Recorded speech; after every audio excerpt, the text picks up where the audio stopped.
out of apartment 5B.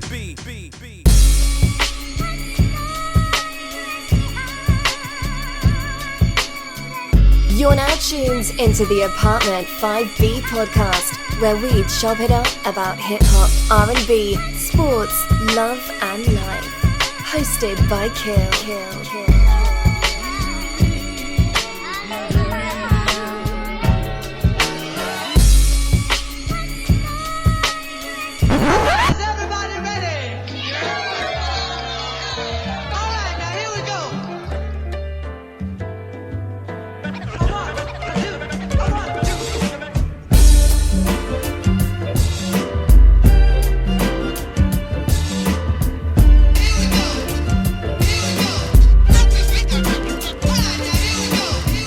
What's good? You are to an Apartment 5B podcast hosted by your man, Kill. I got my squad with me. In effect, as always, I got my brother, Vague from Brooklyn. What's going on, bro? Yankees, man. LA, what up? Already. Here we go. Already. It ain't take nothing. Yo, bro, what happened with the Liberty Parade, man? It looked thin out there, man. Yo, I saw that it was being announced. Then ladies, I was with y'all. This is not no man shit. I just forgot until I saw their Twitter. I was like, oh shit, it's today? I think the Yankees coverage is like, and the Knicks being back is overshadowing the fact that they're celebrating their championship. Mm-hmm. So it's terrible, but they still did it. So I said, God damn, it looked like more people went to the fucking bodega and got breakfast this morning than at the damn parade, man. Like, God damn, man. It was more people at the game than at the parade. Like, or look, more rats on the streets, Mayor Adams.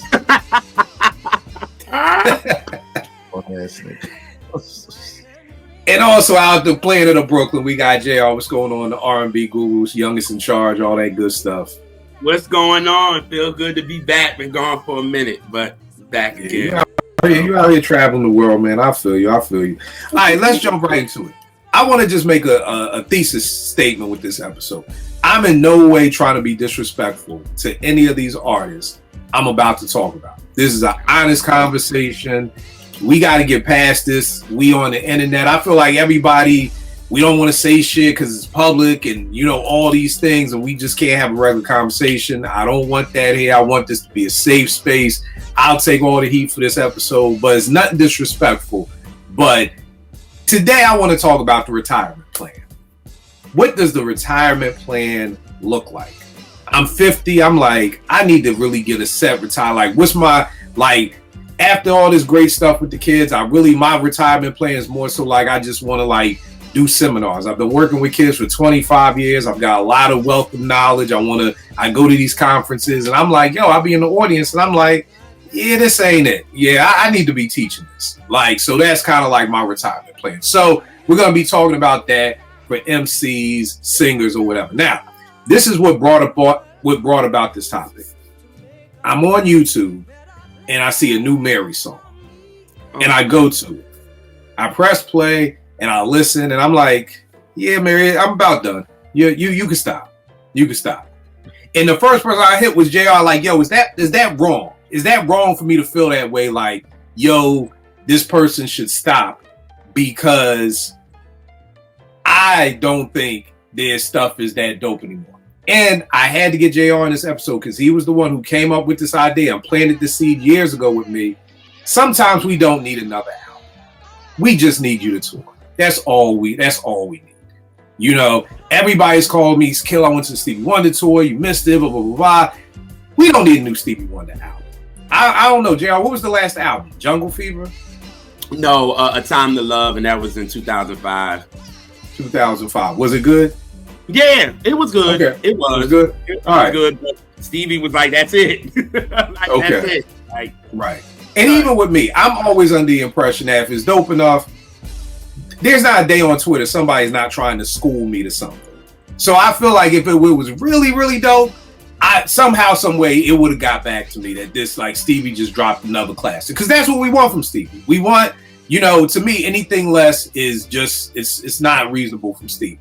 But we necessarily don't want that. We want the tours. We didn't God Bless the Dead with Frankie Beverly. We didn't need another Frankie Beverly album. We just love seeing him perform the songs that we love so much. So JR is the one who came up with that joint. So just off rip, Vague, have you heard the new Mary song?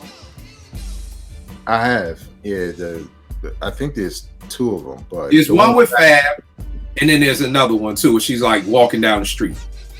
Yeah, I've heard them. All right, what do you think? I'm a little. It's better than the first attempt, which was a song with Vado.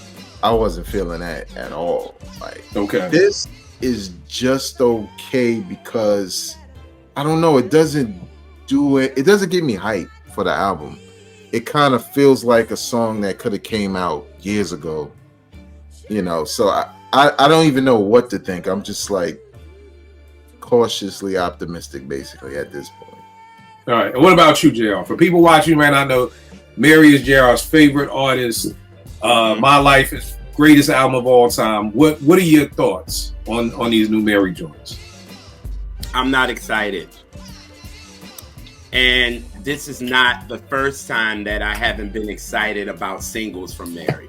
Like, you know, for me, I haven't really been. It's kind of taking me back to when I heard Family Affair for the first time. Okay. I didn't like it. I wasn't the biggest fan of it. But I got it. I was like, okay, I get why she's doing this. Okay, cool. So then after that, it was like after each singles, I was like, all right, I'm happy with it. But ever since Kill, I never forget when she came out with Amazing. Okay. With the... Strength of a Woman? No, not Strength of a Woman, because that was thick of it. I was hyped for that. But it was amazing. And I was at your house, and I never forget we played it, and I was just like, no. So for the last album, I wasn't happy about the single. But then when she came with Good Morning Gorgeous, I was like, cool. This one, it was like when I heard the joint with Fab, I was like, eh. Then when I heard I'm Not the Only One, I said, okay, I see what they're doing. They're trying to give us that vibe to make it feel like it's a Mary record. And I was like, okay. But to me, I was just like, okay. Now, am I going to buy the album? Y'all know it. You just said she's fave, so I'm going to support it. But I'm just not hyped. I'm not like, yo, Mary coming. Like, ooh, I'm just not hyped. And I can't see him lie either, so nah. All right, so tell me this. Do you think it's disrespectful, Vague, for me or for anybody to say that person should retire? Because we compare hip-hop to basketball a lot. And I mean, I know, of course, the difference is, of course, as an athlete, your body wears down. But I believe as a human, your mind wears down. Everybody's mind isn't as quick to come up with the same bars and be able to do the same thing. JR, I'm sure. I'll never forget. Ray J did some nut ass shit, and I don't even remember what it is because he does so much nut ass shit. But Brandy was like, says something or tweeted something like, "Yo, I'm gonna curse his ass out, but I'm not talking right now because my voice is on. Like I'm resting my voice. Like the what you have to do to take care of your voice. So even as a singer, like, yo, you may not be able to hit them same notes no more. So." To me, it is different, but then in another way, it's not different because I think we're amazed by people like Black Thought or Meth, whose pens are still just as sharp as they were 20, 30 years ago. And there are some players like that, like Vince Carter playing this long, LeBron playing this long. But I feel like those are like unicorns who are still just as nice with the pen and still as nice on the court and still can hit the same notes. So, Vague, do you feel like there should be a time as an entertainer that you should retire? So I apologize. There's a lot of questions. So the first question, have you ever felt like, nigga, why are you still doing this? To anybody. Yeah, I got a list of them niggas. Right. I kind of feel like in general, right? Like as a fan, I think it's okay to think that, even if I may feel differently because music is subjective. You got some people, it just not, the songs might not be it. You have some people who, hey, it's Mary, it's good because of her track record. That's all I care about. But I think in general, as an artist, as long as you're still motivated, everything else will hang around. Like, you know, if you destroys your voice over time, you can't do anything about that. But we saw Nas get motivated, and we got something he never done when he was even nicer and he was younger. So I think it's all about motivation as an artist. There's been plenty of times I feel like, all right, that's enough. You know, I don't need to make any more and stuff like that. But then I get motivated by, you know, somebody else's project or a really good idea, and I like to test it. And, you know, I feel like sometimes my pen is a little lazy versus other times where I feel like, nah, I'm better than I was, you know. So I think it's different for artists compared to athletes when you can't physically jump no more. You know what I'm saying? Right. Or do whatever physically. Maybe there's other things you could do, but one last thing, I think, like, and I don't really know about this album from Mary, so I may be guessing incorrectly, but I think it has more to do with her pen, because some of the songs in the past that I didn't like, I felt like the writing wasn't strong, and it made Mary sound kind of bland, right? Like, because if you, like, when you think about Everything Can't Be My Life, but when you think about the track record, the title track, My Life, and what she's saying in it, it's like poetry. You know what I'm saying? It's perfect. Right. And then when you get them blah songs, it's really because it's the lyrics don't really have much to them beyond the same, you know, R&B tropes. Just like Fabulous, right? He's doing the Fabulous thing. Right. So I feel like in a lot of ways it just depends, but I'll definitely explain for some of the people I have on my list, because some of these boom bap dudes will be upset. So. All right, JR, what about you? Has there ever been a time when you were like artist, R&B, hip hop, where you're just like, wrap it up? Like that like we're like, because what I want to ask eventually, and we'll get there, is because JR, I think that whole premise of don't make an album tour ingenious. That's a t-shirt. Y'all need to do a whole episode of R&B reps on that. But what gets you to that point? Because for you to come up with that, I think we may have been talking about God and God making a comeback album. He was like, nah, just tour. So at that point in time, what I feel like you're saying is retire from making music. You know, you don't need to do it anymore. So, but like, what gets you there to be able to say, okay, you now need to just tour and stop making music? And if you have, who's an artist or an example of somebody who you felt that way about? All right. So for me, when you have a favorite artist, you kind of know them, and you kind of know, you know, the type of music and feeling that they bring to it. And when you start hearing stuff and you like, wait a minute, this just don't even feel like you, and it has been multiple times, then it's like, all right, maybe you need to chill out. Like, maybe you need to just tour. For real. And I can, can I start with my first one then? Yeah, go ahead. I'm going to say Usher. I think that Usher needs to just tour. I went to his last tour and it was dope as hell. And he barely did any of the songs on that new album. Barely did any songs from the last 3 albums before then. I think I'm the only person who really liked this new album. I really think it's just me and Usher and maybe his second. But I bet you might like it by yourself, and I don't think Usher do either. But just saying. But it's like the song Big he did. I did like that record. Like, I did like that record. He did it at the tour. But when you got too many songs, there's no you're not even doing new albums for real. Cuts on the new album. Like, when going back to Mary, if you're going to a Mary tour, you're getting What's the 411, What's the 411 remix, My Life, Just Fine, and that's it. Like, you may be getting a little bit of Share My World. You're gonna get Family Affair. You're gonna get No More Drama. She's gonna give you the dramatics of that, and then that's it. Just like Usher, I'm like, why are you making these albums? And it's like, to me, you're trying to compete with these new cats that don't even really know you. These audiences don't know you like that. So it's like you trying to work with the Lottos and the this and the that, and it don't even feel organic for real. Like, you know how we always talk about how you know you're in the studio and people used to actually be in the studios with each other. And you used to feel it like, it's like, okay, they made this together. They went to the studio together. Cool. It's like, even if Usher was in the studio with Lotto when they did that record, it don't even feel like it because it don't feel organic to me at all. And I'm like, Usher was always an artist to me that needed assistance anyway. You know what I'm saying? Because he was never that artist that was like, it's like he always needed help.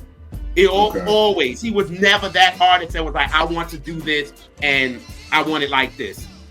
And clearly that's what's going on now. And that's why I'm like, no, Usher, quit. Just tour, yo. Like, that's it. And it just don't feel organic to me. And that's why I'm just like, why are you going to even make more albums when you're not even going to even go on this tour and do any of them? So what did you perform it for? If you did it for these for this new audience, but these new audiences ain't going to pay your concert. They want to hear what we want to hear. We want to hear the confessions. We want to hear My Way. We want to hear this. I was at the concert and this like 70-year-old was like, she knew Confessions on back. Even though I rock with Here I Stand and all that, but no, it was like Confessions on back, she was up. When Usher started doing the pop stuff, I saw her sitting down and she was right.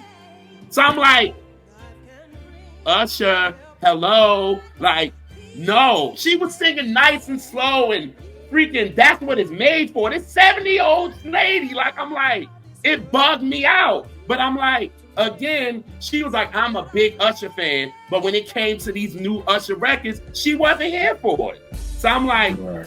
Usher, know your audience, yo. And you not, it don't feel organic to me. So why make this? And I remember, and it was the episode we said, Kill, when we was talking about SWV. I think that's what it was. And Coco was like, I'm not making any more albums. Because if we go to the tour, everybody's like, well, what are you going to do week? What? Y'all not even going to listen to my new shit. Y'all ain't buying it. We put our time and hard work into it, and y'all ain't going to buy it. So forget it. We going to go and do all the old stuff, and y'all going to buy the ticket, and that's going to be it. So I agree with her with it. So, yeah. So Coco said that? Like, she's like, I'm not doing no more? She was like, no, we're not making any more. After Still, she was like, I'm done. I'm not making any more albums, because if we do, y'all ain't going to go support it anyway. And when we at the concert, we can do a song and y'all ain't gonna know it. But as soon as we do I'm Into You and I'm So Into You and Weak and Can We and all these records, oh, y'all up for it. But these new ones y'all not feeling. So why am I gonna go in the studio and make it and y'all ain't even gonna support it? Makes sense. I'm still stuck there. I'm the only person who liked this Usher album. I still listen to the joint. Yeah, I mean, so I see I'm the odd man out as always. So your thing would be, I thought Usher did this album just as, not as a cash grab. What got me interested, because I haven't probably listened to a full Usher album like that since Confessions. Like, all the other joints, I'll hear the songs and anything, but it was like, yo, he's back in the studio with Jermaine Dupri. He's back in the studio with Jonte Austin. Like, that to me is kind of like what pulled me in to it. And then I thought it was like, also, not a cash grab, but the nigga just did the Super Bowl. He's coming off this incredible Vegas residency, which everybody is talking about. So it's kind of like, I feel like Vegas, like when Saigon was on Entourage. It was like, yo, why ain't you drop the album here? Like, you're on HBO playing yourself. Nigga, drop the album. I'm sure at the end of the episode they can have a video or something playing. So I felt like Usher doing this was the perfect time if he was going to drop an album. But you believe... So your belief in why Usher shouldn't do it anymore, do you feel like his heart isn't in it? Or you feel like whatever's the formula that he used to use, he's not doing that anymore? I just think Usher feels like he's using that the R&B is not dead thing. Okay. And he's using that as the cash grab. Like, he is. Because it's like, all he was doing on this interviews and all that is like, yo, R&B is here and I want to show y'all that it's here and all of this kind of stuff. Like, but Usher, you've proven that already. You already have a catalog. Why are you bringing out another album? Just tour. Like, for real, for real. That's why I'm like, I love what Janet do. She has not brought out an album in 10 years. Like, she's like, I don't need to do that. For what? Y'all not gonna care about these new records anyway. Y'all just want to hear my new shit, my old shit. So that's all I'm gonna do. So that's why I'm like, Usher, you could do a freaking concert by yourself and had 40 songs and only had one song from the new album. Well, two, because he came in with Coming Home. And then he did Big. And that was it. So why even do a whole new album for real? It's like, it doesn't make any sense to me. Like, no. Vay, did you hear the new Usher album? Did you rock with it? Yeah, it was okay. I think for me, like, I don't know how many years were in between this album and his last album, but he was dropping a couple of songs, and I really messed with the songs. Like, the songs were fire. That's true. And when the album came out, I was like, nah, I felt like there was, even though it was a long time, I felt like there was momentum with those hot songs going into this, and it felt like the new songs didn't live up to that. Like, one of them was Good Kisser, right? Like, when I heard that, I was like, that was crazy. That was crazy. Hold up, so Good Kisser never made an album? I don't know. Good Kisser never made an album? It was supposed to come out with an album in 2014, but then he came out with that Hard to Love album, which was and that was 2016. And that's okay. Good Kisser was crazy. He did the No Limit joint with Young Thug. And once everybody jumped on that, then that's what pushed that album like that. So, but that Good Kisser and the joint with Nicki Minaj that Pharrell did was dope. Like, those were some hot records, but it went nowhere. And I'm like, Usher, hello, get a clue right then and there. Those didn't hit. So why are you doing these albums for real? You know what I'm saying? So now I don't think you should retire now. Well, what I mean by retire is, like you said, don't make more music and just tour. Because it's almost like I said, my retirement plan isn't necessarily don't work. It's just I'm trying to do something different. So it's like, okay, you're not good at making music anymore, so go tour. You know what I mean? So that's how I'm defining retirement. So when you're like, don't retire, I don't mean like don't retire and don't do shit. Like, just go home and sit. But you're now at that Frankie Beverly, Earth, Wind and Fire, we don't need another album, just relax and just tour and give us the song that we want. Vic, so you were saying the album was just the hype, but not as big as the other singles or whatever. Yeah, I just expected a little bit better. So for you, would Usher be at the place of, okay, nigga, just go tour? Like, don't even worry about no more music? I think considering how long, at least it felt to me, I was waiting for a new album, I think he should just do what he was doing in the in-between time. You know, release singles that are hot and then tour. Like, you know, because you like you said, you like the album, so he can pick one that's really dope and that could just kickstart a tour. And if it becomes huge, then it becomes a staple in your show and, you know, stuff like that. So right. He did that too, though. For what? Like, he did that too when he came out with Good Kisser and came out with the joint with Nicki Minaj. I think She Want to Give It to You, whatever. He went on tour. There was no album, and it was him and Trey Songz. Right.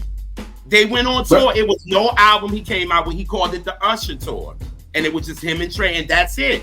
Do that. You can do that. But I think what really blew him up again was this Vegas residency. The Vegas, like, because once word of that spread, it was like, you gotta go see this. Like, there were people who that weren't even Usher fans that was like, nah, we going to Vegas to see Usher. Like, it just got to the point that it was bigger than even Usher. And because of that, to me, is why the Super Bowl brought him in. So now you've got, you know, the biggest sporting event in the world with all these eyes on you. He's got to be like, I got to drop something. Like, what you going to say, babe? I was going to say, Usher deserves a lot of credit for making the Vegas residency cool again. Yeah. Especially to a different generation, right? Because that's usually like, oh, he doing Vegas. It's almost like you fell off. It's like doing reality TV. Yeah. Right now, Jodeci, the Woo, they selling out. Like 50 Cent, I heard, just got a Vegas residency now. Right. Yeah, 50 got a residency. So again, that's a great point because now it's fly. Now it's like, yeah, let's go to Vegas, get this penthouse for the next 9 months, and come down, take an elevator downstairs, do this show, and call it a day, and keep going back up. Like, sweet retirement plan. Most people tired of touring. You know what I mean? Like going city to city, state to state. This way, just give me the penthouse, catch this elevator down. You ain't even gotta leave the building. If you know what I mean? Like that's nothing sweeter than that, man. To a sellout crowd every night. you know. And even though you're doing Vegas, it's gonna be people from all over, you know what I mean, constantly. So that's a great point, Vague. Making it that dope again. Who's one of your people, Vague? Rakim. He is definitely on my list, bro. I need you to stop, man. I need you to chill. Stop it, nigga. Stop. Stop doing that, okay? Like, and I hate to say that because it's Rakim. For those who, you know, loved everything, including this newest album, I'll tell you why I say that. On a show not too long ago, you know, I brought up Eric B. and Rakim's Don't Sweat the Technique. I think it's kind of slept on because there's more songs on there that are dope to me than aren't. But after that, once he became solo, basically, so, you know, so to speak, it's been a steep decline. You know what I'm saying? That first album when he was back, you know, it's been a long time. Like, it's a lot of joints on there. It's a good album. Then the master was more like an acquired taste. And some of the beats weren't hitting like on that previous project. Then I think he did a joint called The Seventh Seal that when I tell you there's no redeeming qualities about this album, including Rakim. I remember listening to it off the script that it was Rakim and was like, yo, he's finally gotten, it took a long time, so he deserves credit for that, but he finally got to the point where his style is old to me. You know what I'm saying? And the beats weren't great and the subject matter was whatever. And I just felt like this isn't good. I don't know if he's trying to save money or whatever. And even though he says there's another solo coming up, a real solo, this last project was just kind of like another courtesy listen. And I just felt like if I go to a Rakim show, I don't want to hear none of these shits. Like, I don't care who's on them. I don't want to hear any of them. Nigga. Hit that microphone, Fiend beats, so I can get in my bag, and that's all I want to hear all night.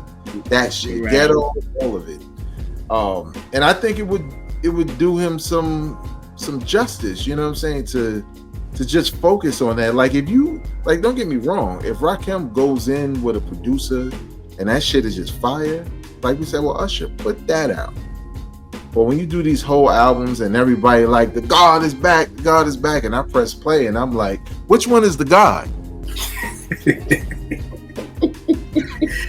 Because I don't have a DeLorean. I can't go back and, you know, so I think you know, as much love as he gets, if Rakim, you know, just toured, which he I don't know if he does shows, but I think it would be beneficial for him to do that and stop dropping albums. Right. I agree 100%. I have Rakim down too. And again, I want to just throw this out there. I don't feel like saying that is being disrespectful. You know what I mean? I feel like, you know, it's like watching a basketball player hoop, and it's like, yo, he ain't got it no more. Like, he just doesn't have it anymore. Is that disrespectful?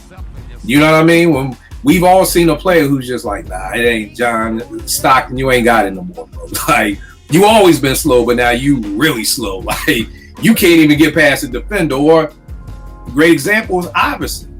You know what I'm saying? Seeing Iverson in Detroit, it's like, bro, like, it ain't there no more. Even when he came back to Philly, I love the fact that we brought him back. You know what I mean? But it ain't there no more. You know what I mean? I heard stories of him in Denver with Melo, and people were like, yo, he can't blow past people no more. You know what I mean?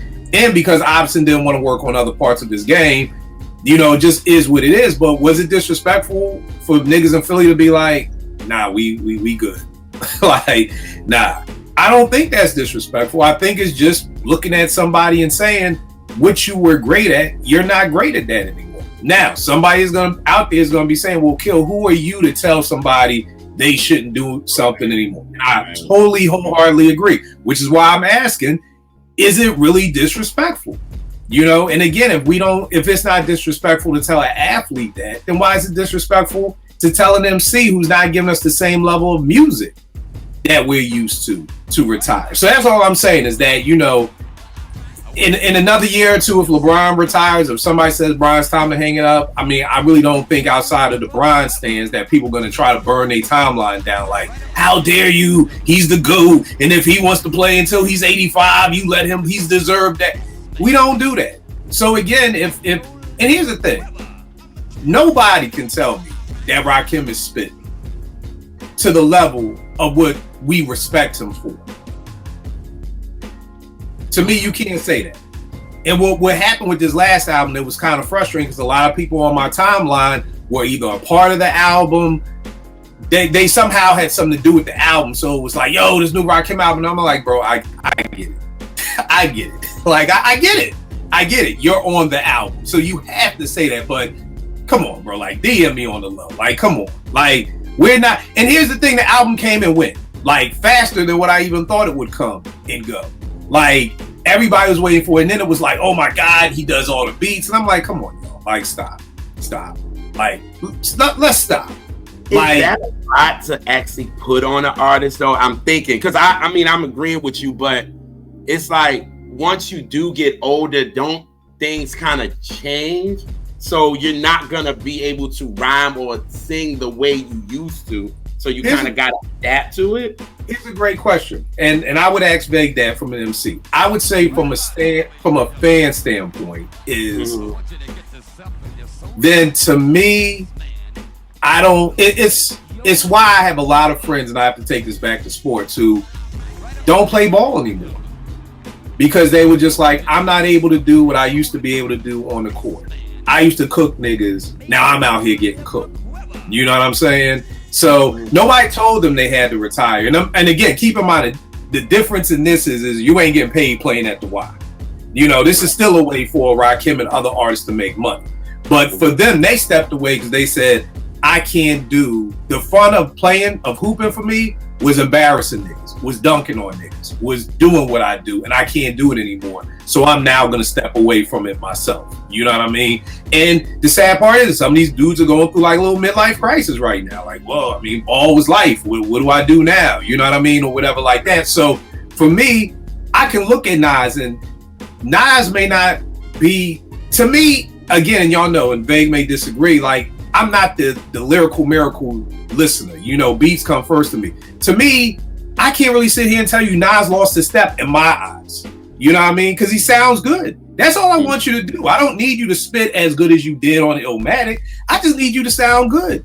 You know? And there are multiple songs, I mean, on this 6-album run that I bang out to. I got a mixtape called Michael and Quincy, which is basically the best of the 6 Hit Boy Nas albums. Them shits bang, man. You know what I mean? So again, he may not be spitting at Illmatic levels, but he still sounds good as shit to me. Now maybe somebody else will be like, oh, Kill, you don't see it. He's not as thorough as he was. Nigga, he's still winning games. Okay? He's still out here putting in work. You know, when Jordan wasn't as athletic, he went to the mid-range game. He could cook you that way. So maybe in that, you know, respect, Nas isn't dunking on niggas and crossing you up, but he's still putting numbers on the board. You know, in a very don't matter that I'm like, damn, we done with the Hit Boy? Like, I was kind of salty. Like, that's it? like, can we get another one? Like, you know, damn, now who you going to get to make your beats? Now I'm scared because of what they did. So, I don't know, Vague, you're an MC. I mean, or even with the beats. Like, dog, I feel like my beats now are a lot better than some of my older beats. You know what I mean? But I think that that's still because I have a passion for it. That's because I still love it. And I also want to interject that because these people do this as a day job is different than us who do this as just like a hobby. You know what I mean? Because the industry can burn you out. You can get tired of you writing a great rhyme and then the label saying, nah, we don't like it, or making this incredible song that you love and the label's like, nah, I can't be the first single. So I'm sure all those things play a part in it too. But I mean, yo, if I got to the point where niggas was like, yo, Kill, nah, like if I send Vegas 20 beats and he's like, I don't like any of them, I'm gonna be like, damn, like maybe I am losing a step. Like maybe, like it may be time to call Vague, like, yo, well, what you hearing that I'm not hearing? Like, because you know this isn't what normally happens. So, but Vague, what about you as an MC? How do you feel about that? I think it depends, man. Like I said earlier, it's the inspiration that feeds what you've always been, right? Like if Rakim was, I don't know what it is about Rakim in like his life and as it relates to his lyrics, because he had a lot to say throughout his career that was potent, and it sound dope, and the delivery was dope, beats were dope, and now I don't know what that means when he says, you know, he has that same inspiration, because I don't hear it.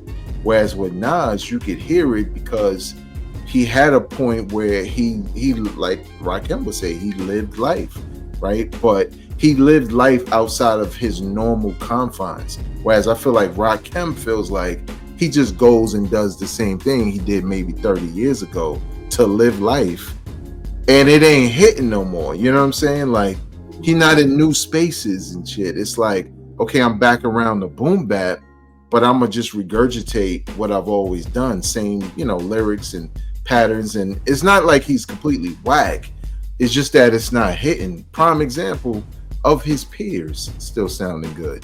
KRS-One did a recent song. He sound no different than Return of the Boom Bap, BDP. He sound active, but I think that's just KRS-One's personality and drive. He loved hip hop so much. Him stepping on the mic is like go time. He's self-motivated. Big Daddy Kane, he's either on Rakim's album or he's on somebody else's album, or both. He sound more fresh than Rakim. And we know that at one point he kind of fell off. But every time he pop out, I'm like, Rakim album, give me a Kane album, give me an EP. But he, like Erykah Badu, tour. You know what I'm saying? Do shows. They don't release music like that. They'll pop out here and there, you know, feature, blah, blah, blah. So I think from an MC standpoint, it just depends. It's the same thing you said, like, you know, basketball analogies, like watching Vince Carter. When we watched him in his prime, jump with people and do all kinds of crazy stuff and catch crazy oops. And now he barely getting off the ground. And when he made one dunk, it's like the WNBA one dunk. You're like, his feet didn't even leave the ground. Like, you know what I'm saying? Right. And like boxing, you know, boxers, you get older. You depending on who you are, like let's use Roy Jones, for example. Speed was gone physically. So he couldn't get out the way of the punches. So he still had the mentality and he knew the strategy, but he couldn't execute like he did because it was all based off of energy, and he might be motivated as hell. So I think honestly it just depends. And there's some rappers on my list who are better, like to compare to Rakim, are better at rhyming, or still good, but the albums don't hit. You know what I'm saying? Right. And they probably need to just hang that part of it up. So right. Yeah. And and I mean, I think too, JR, is, I mean, as we get older, and I mean, you're still young at 50, bro, my mind ain't the same. You know, I'm not as swift as I used to be with stuff. You know, I'm editing episodes of this, and I'm like in the middle of episode, I'm like, hey, come on, help me, man. What's the guy's name, man? What? I wasn't doing that 4 years ago. You know what I mean? I was on point with everything. You know, I literally have to write everything down now. So your brain slows down some too. You know what I mean? So that's why I was saying, it's like, okay, the athlete, of course, may break down. Because, I mean, after all the hoops they play, what is it, Vig? Like, the average person is, like, retiring at 34, 35, maybe? Yeah. You know what I mean? So, and again, as the brain, I'm still just getting 50 and forgetting stuff. So, you know, the MC has a lot more time. But again, like I said, I think, like Vig said, motivation. You know what I mean? That's huge. You know, writer's block is huge. You know what I mean? I'm sure going from being in the hoods to being married and taking your kids to fucking, you know, soccer and PTA meetings. I don't know if your pen can move as much as it used to. You know, that's what Ebb was really having a problem with putting together this album. Was like, what do I write about? What do I talk about anymore? What do people want to hear about anymore? Whatever like that. Bae, here's a person I got. I didn't even know he was still rapping. This is your man, so I definitely want to hear from you. I saw the new Ice Cube video. I love the video. He's having fun. I love seeing it. But bar wise, I'm like, damn, nigga, like, no. Like, no, bro. Like, having Mike Epps in the video is dope. But it's like, no, bro. Like, I didn't even know. Like, please, huh? Who now? I didn't hear who you said. Ice Cube. Ice Cube. Oh, okay. Ice Cube. You know what I mean? And it was just like, I love seeing him have fun. He's doing little different, skits. He's a preacher. You got Mike Epps in the video. It's dope. Like, I'm like, it's a dope video, but damn, this the nigga who wrote, like, the nigga you love to hate. Like, you know what I mean? And again, somebody like, yo, Cube just having fun. Can't let the nigga have fun. You know what I mean? But I'm like, I don't need Ice Cube to tour, but I think Ice Cube is a perfect example of the retirement plan of an MC. When you look at Ice Cube with the Fridays, with the barbershops, just with the pen moving, and now with the, the big three, like, because that's the thing. I don't think it always has to just be touring. Like D Nice said something once. He was like, yo, why isn't Slick Rick a screenwriter in Hollywood right now? Like, why isn't Slick Rick like on his 5th movie that he wrote by now? He's an illustrious storyteller. Like, why isn't Master Ace a playwright by now? I know Ace did a show. It was off Broadway, but it's like, yeah, like Ace with these concept albums. So it's not like, either make an album or tour. There's literally hundreds of, look at D Nice. People don't even know D Nice used to be a fucking rapper. Right.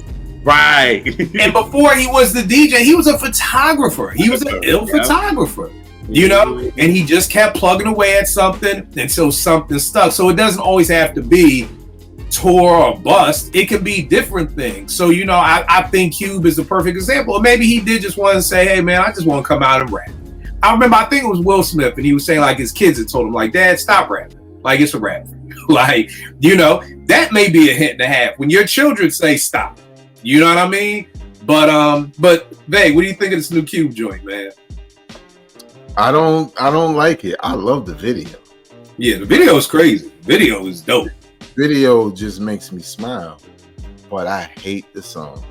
I think the problem with Ice Cube is when he got away from storytelling.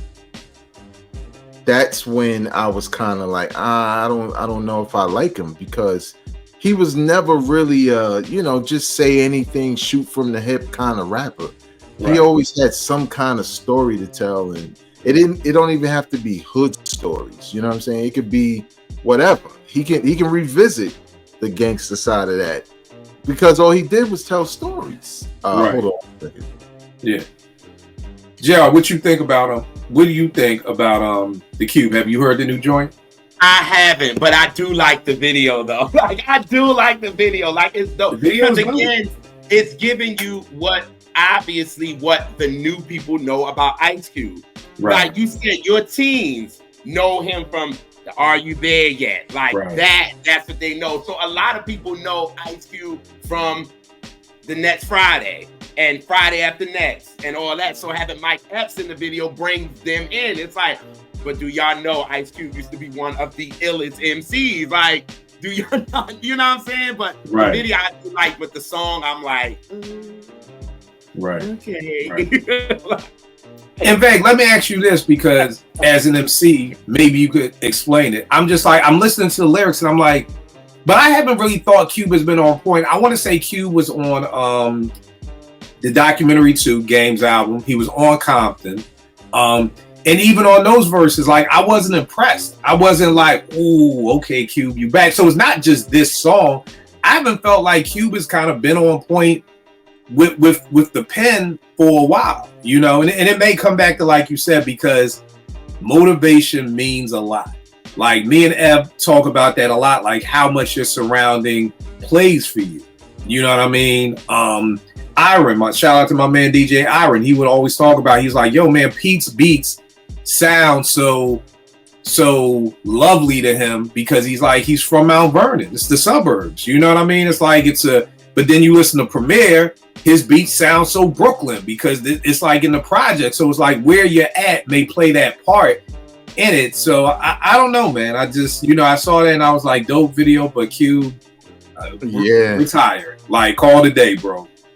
I think, because I'm the same. Like, I think the last album I liked from him was when he was on Koch, Laugh Now, Cry Later, because it gave you that old Cube feeling, right? Like dismissive of other people in general, let alone rappers, but not just kind of shooting from the hip, saying whatever, it's a groove, it's a jam kind of thing. Because I think he comes off a little corny when he does that. He's more entertaining when he's telling stories and he's being assertive, and it's this almost dark humor to some of the things he says.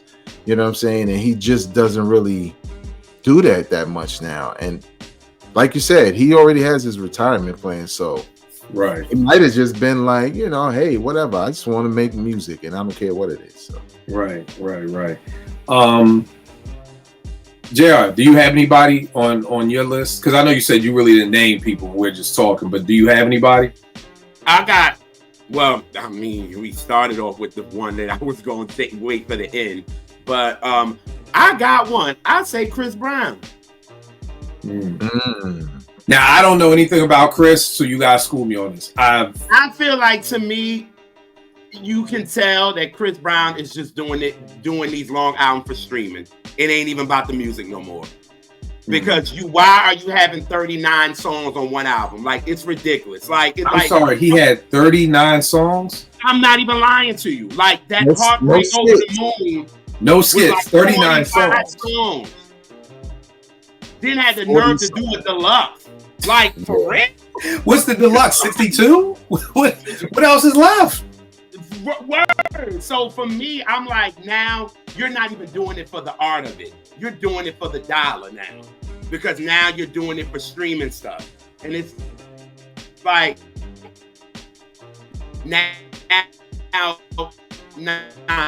I ain't even no. And I'm like, Chris, just got the hits. You know what I'm saying? So I'm like, you can tour too, but I'm like, dude, like, come on, man. Like when they be like, Chris got a new album out, I was like, what? This one got 70? He's hitting a record? Like, this is what we do? Because I'm not listening to an album that got 70 songs on it. I'm not listening to an album that got 30-something songs on it. I don't think I've ever even gotten out past Donda yet, because that had like 29 songs on it. I don't think I ever got to the end of it. No. That's why I'm like, I don't know. And again, I think he's just doing it for streaming. That just shows me right there, you're not even in it for the art of music anymore. You're doing it for that. And it's like, why? For what? But tell me this, to play not even devil's advocate, a legitimate question, when you say, but why? But it's how he pays his bills. You know what I mean? Like, and I don't know how it works now with R&B. Back in the day, we all know, it'd be like Janet needed a new album so she could do the Rhythm Nation tour, so you could do songs off the album, there'll be new choreography. Like, right. I don't know if that's still the way it is in R&B. Like, I don't know if Chris needs a new album to tour. You know what I mean?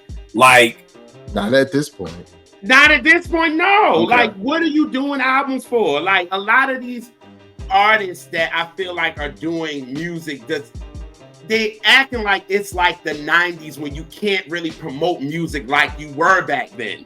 Back then, it was a whole different game plan. So that's why a lot of our albums back then used to sell, because of what went into it. Now, it's not even that anymore. You can't even promote an album like you used to anymore. Like, y'all know, it used to be street teams out there. It used to be all of this out there to promote your record. You don't even need that anymore. And it's like Kill, like you said, an album could come out today and be done tomorrow. Like, nobody cares anymore. This generation is not us, because they don't understand when we got an album, if we liked it or not, we paid money for it. We had to fuck with it. Like, it is what it is. We paid $20 for this shit. Like, we gonna pay. The shit might be ass, but we gotta listen to this joint. We paid our money for it. Right. These kids now is like, I'm not paying $20 for no album. I'm gonna go through it and preview it, and I'm gonna pick a song here and I'm gonna pick a song there, and that's it. So it's like, to me, why are y'all doing these long-length albums? Won't y'all like do EPs or something? Do like maybe 3 or 4 songs. If you want to, the way you're making it sound, a Chris Brown EP would be 12 songs. So right. That could be the album right there. You know what I mean? So, right. So tell me this: when was Chris's last good album? For me, Shoot. I'm trying to think, and this is bad. I will give it, even though that was long, it's the L2. But no, it was 22 songs. I say X. X? Okay. Yes, and that one was like with that was with Loyal. Okay. What year? You remember the year? 2014. 24. So almost 10 years ago. So it's been 10 years. Wow. I haven't been in like he done brought that when he did Royalty when his daughter was born, and that actually had 18 songs, but I wasn't like, I liked some of the songs, but it wasn't like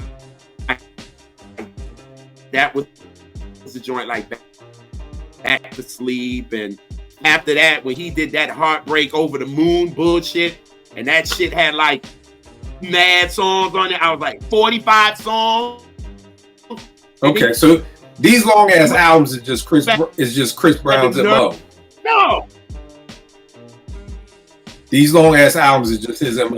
That's what it is. Okay. Ever since 2017, that's what it's been. You're getting a long album from this dude, and I'm like, you giving us a long album, and then you giving us a deluxe? Like, what the hell? Like, dude, like, you're not in it. You're doing it for the streaming, and that's just what it is. You know what I'm saying? So that's where I'm at with it. I'm like, Chris, cut it, because you ain't even doing it for the love of it to me anymore. And then get mad that he don't sell. Then what the hell you doing all these songs for? I don't get it. So, yeah. All right. You said to win a Grammy? I said or win Grammys. Getting mad like the Robert Glasper thing. Oh yeah, he did kind of flip out, right? Like, who the fuck is Robert Glasper? Yeah, it's like, bro, nobody was going through your 45 songs to see if it was word. Like, come on. Like, no. Like, come on, dog. You got a Grammy. Like, stop. Like. All right, Vay, who you got up next, bro? Up next, I have Method Man. Okay.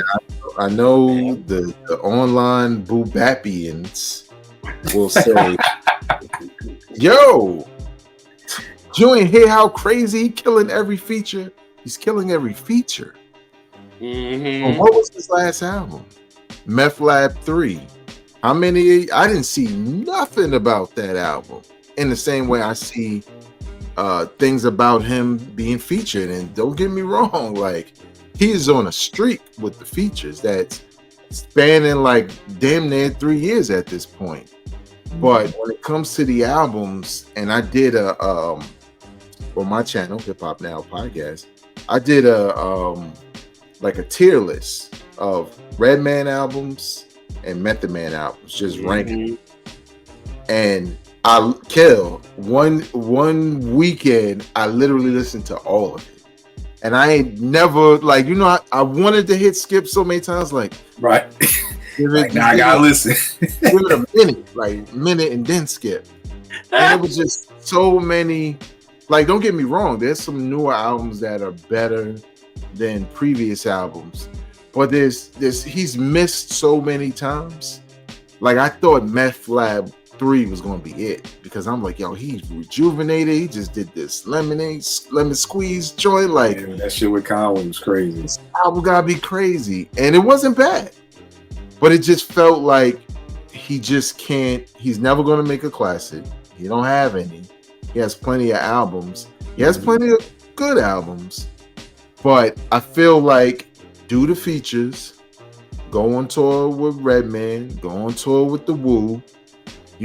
Act, and that be that. And maybe that's what he's doing, right? The acting thing, all of that. But as far as albums, I don't think he needs to make any more attempts, because again, a lot of these guys who were singing the praises for features, they weren't even reviewing the album online, like saying whether they like it or not. They just ignored it, Right. So I agree with Meth. We were talking about, someone had asked me, what are some groups that never had solo albums or something like that, like never broke up, like Das Effects never had solo albums or whatever. And somebody said something about, yeah, you know, Daylight never did it. You know, Paz could he could make an album, a solo album. I'm like, nigga, everybody could make a solo album. Could he make a dope solo album? Like, I love Pasta News, but I don't know if I want Pasta News 14 times 48 bars by himself. And niggas was like, oh no, he just get a guest on every song. I'm like, yeah, nigga, that's not a solo album. That's a featuring Pasta News featuring album. And again, I just, like you said, I don't think Meth has it. You know, I realized this recently, even going back to Meth had to Bring the Pain days. I'm like, where's Meth's Warning? Where's Meth's Friend or Foe? Like, Meth doesn't have that song that's like a storytelling, bring you in, niggas bleed, you know, like Where I'm From. He doesn't have that song. It's like his style is perfect for features. That's like, he's like the 6 man off the bench. Vinny Microwave Johnson from back in the Bad Boys Pistons days. Come off the bench, drop 14, 15 points real quick, go back to the bench. Like, that's Meth's style. I don't think Meth is built for that. And when people talk about The Flood, I'm like, that's cool, but he's had 7 other albums out. So you've had 7 other opportunities to probably work with any producer you could want to work with. You know what I mean? And it hasn't happened. And after a while, nigga, you the problem. And even with this new joint with Have, niggas like, yo, you hype for that? And I'm like, y'all do know Shook Ones was 1995, right? Like, I love Have, love them to death. But I think with a lot of these artists, we get caught up in their legacy and don't realize, like, their best song was 25, 30 fucking years ago. You know, Have had a dope song on one of these Conway albums. It was a posse cut with, I think, Conway, Fleet Lord, and Lloyd Banks. It was a dope beat, but it wasn't anything that's like bang your head against the wall type beat. You know what I mean? So again, on paper, it sounds great, Havoc and Method Man, but you got to understand, like, if we're really keeping it a buck, Bang, I can't tell you the last Method Man song that I love. I can't tell you a title. We're going back to the 90s now. He ain't got one. The last Have, maybe the shit Why for Jadakiss, but that had to be back in like 2003 or 2004. So we even going back 20 years for Have. So I know we love it. And it's like when people be like, oh no, we should get another Illmatic. Good, now it's done with Hit Boy. Now I can get back with Large Professor. And I'm like, no. He don't need to get back with Large Professor. No. Like, trust me, they have each other's numbers. If Nas wanted to get with Large Professor, he could have called him. And in fact, he did call him for Locomotive, but he let No ID do the beat and just said, Large, just come on over and just talk some shit during the choruses. You know what I mean? So yeah, I agree with you. I don't think Meth has it to finally give you that. But yeah, just like going off of what you said with the, like, not having a Method Man song that was crazy in a while. That's his song. It's true. And what people got to look at, like, when I went through those albums, one thing that, but now that I'm analyzing his catalog, I'm like, wow, he's tried numerous times to have a, like, not authentic, but a really solid catalog with ideas and stuff like that, because he has a Tikal trilogy. He has a Meth Lab trilogy, right, in between the other albums. So it wasn't like he was just throwing stuff out there. He was trying things, and and I thought the Meth Lab trilogy, sorry for Tikal 1 lovers, but it's better than the Tikal trilogy when you're looking at the totality of the music. But it's just that he also has a ton of features, right, on most of those albums. And for those who keeping score, when Kill said, the person said to Kill, Pasta News could just have a bunch of features to make out the album. That's called a De La Soul album. There's another rapper that used to be on the records with him. Right. Rest in peace. Right. It's how I feel about Roots albums. Niggas be like, oh yeah, after Malik left, Thought held it down. I'm like, Truck North, Porn, like almost every Dice Raw. Like, it was like, yeah, Malik left and then like 8 other Philly niggas came in, to kind of help keep it going. So it's not like it was just Thought or Bust out here. No, it was a lot of the money-making jam boys, or they had a crew. But again, totally agree. The person I got is Kanye, man. I'm done. He doesn't need to make no more. We're good.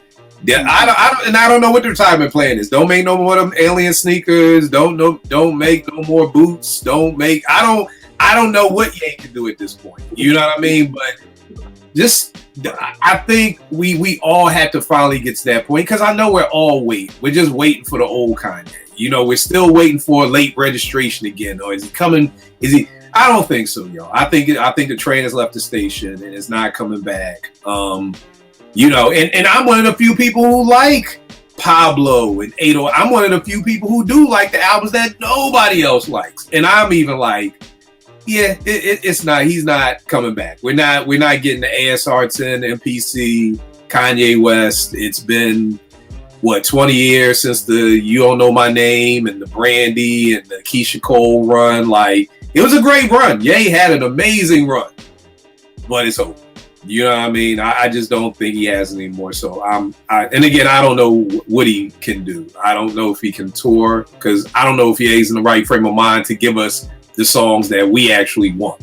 Like, Ye seemed like the type that'd be like, I don't give a fuck what y'all want. I'm performing what I want. Nigga like it. You know, so I don't even know how that would go. JR, who's somebody else you got? Well, I was like Mariah.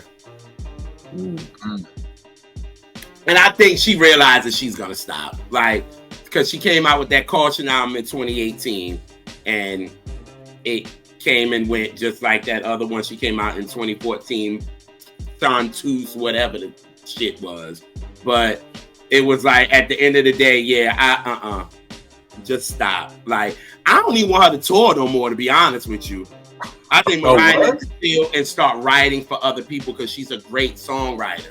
Start writing for these new artists. Like, help them write. She's boring she was boring back then. You know what I'm saying? Now tell me this, do you feel like her voice is still good? Like, can Mariah still sing? That Christmas song. JR done did the equivalent of me spinning around in my chair. Okay. Do I? Nah, I just think, again, you know, hey, the fans probably gonna come in me. I don't give a fuck. I think that, again, she's using a lot of the pre-recorded stuff. Mariah ain't got that no more. I think her hitting the whistles and all that kind of stuff is like, it's old and played. Like, we don't care no more. Like, these kids don't care no more. And then we go to your concert and you're standing in one spot and not barely moving like a damn man. Like, I would never go to a Mariah Carey concert, ever. I would never, because I wouldn't want to see that. Like, she don't have any stage presence. You know what I'm saying? At all. But back then, Tommy Mottola was behind her. So that was all that was needed. You know what I mean? Her music is great, but she doesn't have that stage presence. So I think she's a studio rat. She's always said it. I love to be in the studio. But if that's the case, get new talent, get new artists, help them write, like, be a producer, do that, go behind the scenes. Like, you know, every Christmas you're touring for this Christmas song. Like, I'm like, no, like, and then she's the queen of Christmas, no, because it's Darlene Love, so that's what y'all are gonna need to chill out. But Mariah, I don't want no more music. I really don't. I'm done with it. I think everybody really was done after Emancipation of Mimi, because that was her strong comeback for real. So everybody loved that record, and then she came out with the EC Squared, whatever that was, and then, you know, the Memoirs. I was all right. I was like, after Memoirs, Mariah, be done. Like, no more. I don't want no more Christmas shit either. Like, be done with it. But it's funny. I'm looking at this Caution album now, and I remember this one with the Get the Fuck Out. And then it was just like, even looking at the track list, like Ty Dolla $ign and Gunna, and, you know, it was like, I like the joint with Gunna, though. I ain't gonna stunt. The joint with Gunna. Yeah, but I do think Emancipation was probably the last album that, I mean, I know I loved. You know what I mean? But But yeah, I mean, I can definitely see it. I'm trying to figure out because we don't really get this in hip hop, but we seem to get it in R&B. I don't know if it's because the label dropped them, but JR, you talk about the singers from the 80s. You talk about the James Ingram. You talk about, a lot of those artists. They didn't make it into the 90s. You know what I mean? Like, and if James Ingram did drop an album in the 90s, it was probably like 91-ish, 92-ish, and nobody heard it. What made them fade out? Like, what made those artists? I mean, I know Luther had to join. Now I'm about to say, excuse me, miss. No, Jake Jack the chorus from him. But I know Luther would have like a song. But as far as when was the last time you would say was a great Luther album? Like, when I say Luther album, I'm like how we talk about like a good Mary album. Like, it's not like, it's okay with some songs. No, it was a great album because this is what we expect from these people. We expect great albums. So what would you say was the last great Luther album? Ooh, that's a good question. Because, I mean, in the 90s, I did like the Secret Love record. I did like that. Like, Luther was kind of consistent, to be honest. I just think, again, the industry changed. You know what I'm saying? Luther was doing Luther. He never changed. Like, Luther always did Luther. His albums were still consistent. It's just the times were changing. And the label was like, okay, out with the old, in with the new. This is what we're going with. We're going to give you a little bit. And when you know when the artist now, when the label really don't care, is when they come out with an album and they just talk about their legacy. It's never about the new record. It's always they sold this many records. They did this and they did this. It's never about their current stuff. It's like they go and do everything of what they've done and they build on that legacy, and that's when you know. And I was like, when I start seeing that with artists, I'm like, okay, now you know that the label is kind of like, all right, we're kind of done, but we're gonna try to sell this because of their legacy. You know what I mean? And I started seeing them doing that with Mary, which I'll get into. But it's like Luther's been consistent. Luther don't have a bad album to me, even in the 90s. But again, it don't get no love because of the switch. You know what I'm saying? Like, it was no longer the guys in suits no more. That's why Brian McKnight couldn't win. You know what I'm saying? Like, it was like nobody cared about the suits no more. It was all about Jodeci and, all of that, and Mary and FWB and all these new people coming in with the hip hop swag that Luther don't got. You know what I'm saying? Like, James Ingram don't have. You know what I'm saying? So it was just like they made these albums, but it just ain't get no love because the label was like, nah, we ain't pushing it. We gonna go with this. You know what I mean? But I think too, another thing when you say, when we have our artists back in the 90s, right? And they were older, like the Aretha and the Patty and the Gladyses and all this kind of stuff. They still had bangers and hits. You know what I'm saying? Like, Aretha still came with a rose, still a rose. She still did stuff that, Jermaine Dupri, a lot of our artists now feel like they can go back to that. And they feel like, oh, we can do that because Aretha and them did it, Patty and them did it, all this. But you not working with the producers that you were working with then. That's what the problem is. Like you just said, I forgot who you were talking about, and you said they're not working with their producer no more. They trying to work with these young ones, and sometimes it just don't work. With Nas, with Hit Boy, it worked. You know what I'm saying? Like, them two got together and it worked. Sometimes you just not gonna gel with these new producers. And again, another fave that did that, Janet. She tried to do that with that Discipline record. Oh, she worked with Rodney Jerkins. She worked with Neo. She worked with all of these people back in 2008. And Janet realized, it just didn't have it. So what did she do with this last record?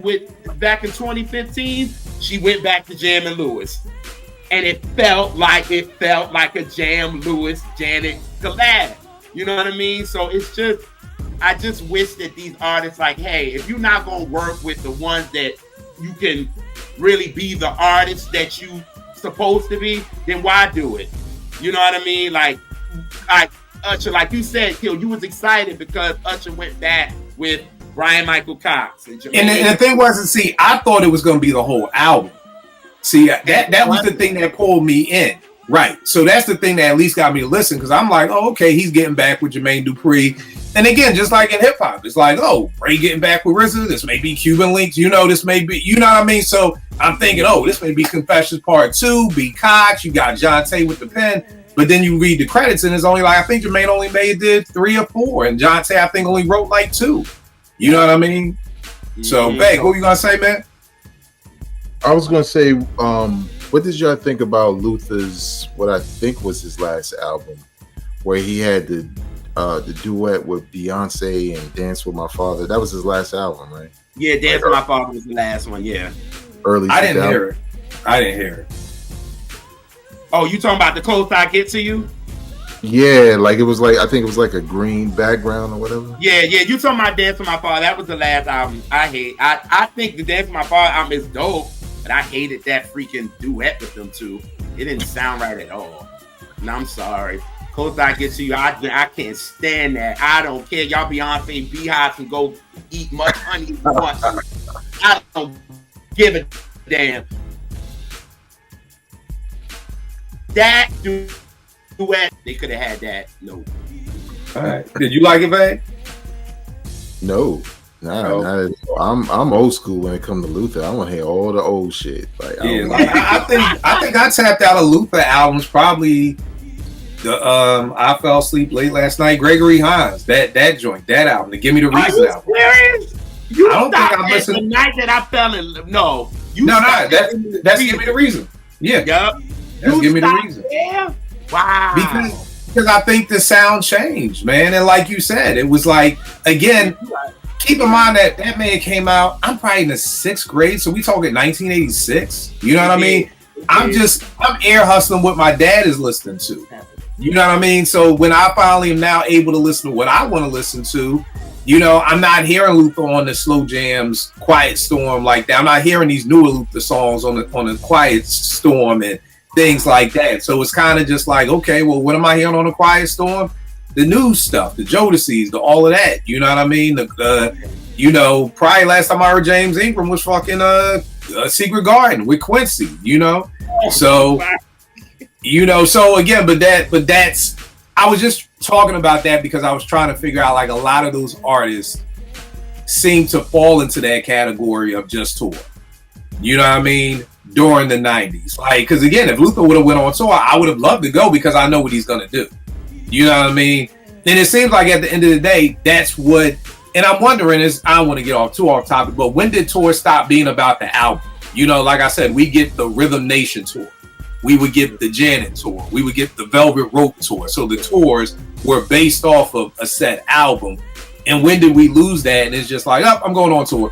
Like now, Mary's going on tour. And I feel like it's just a money grab. Like, is she still paying spousal support the old boy? Because I feel like, that's over.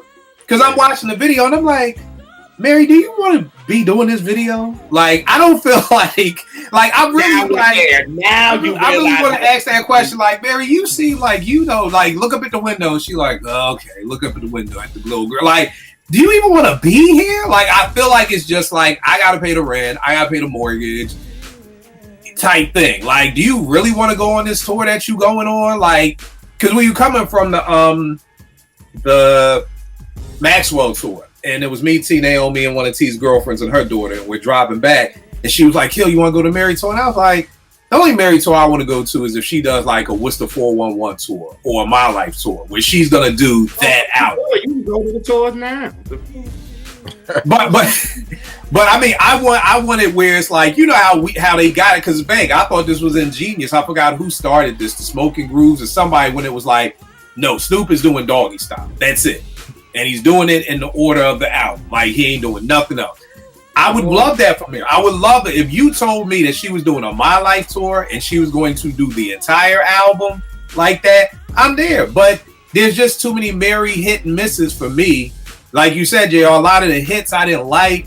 So it's kind of like I feel like half the show I will be up and the other half I will be down. You know what I mean? So I mean, I don't know, but she is going on tour. What's up, man?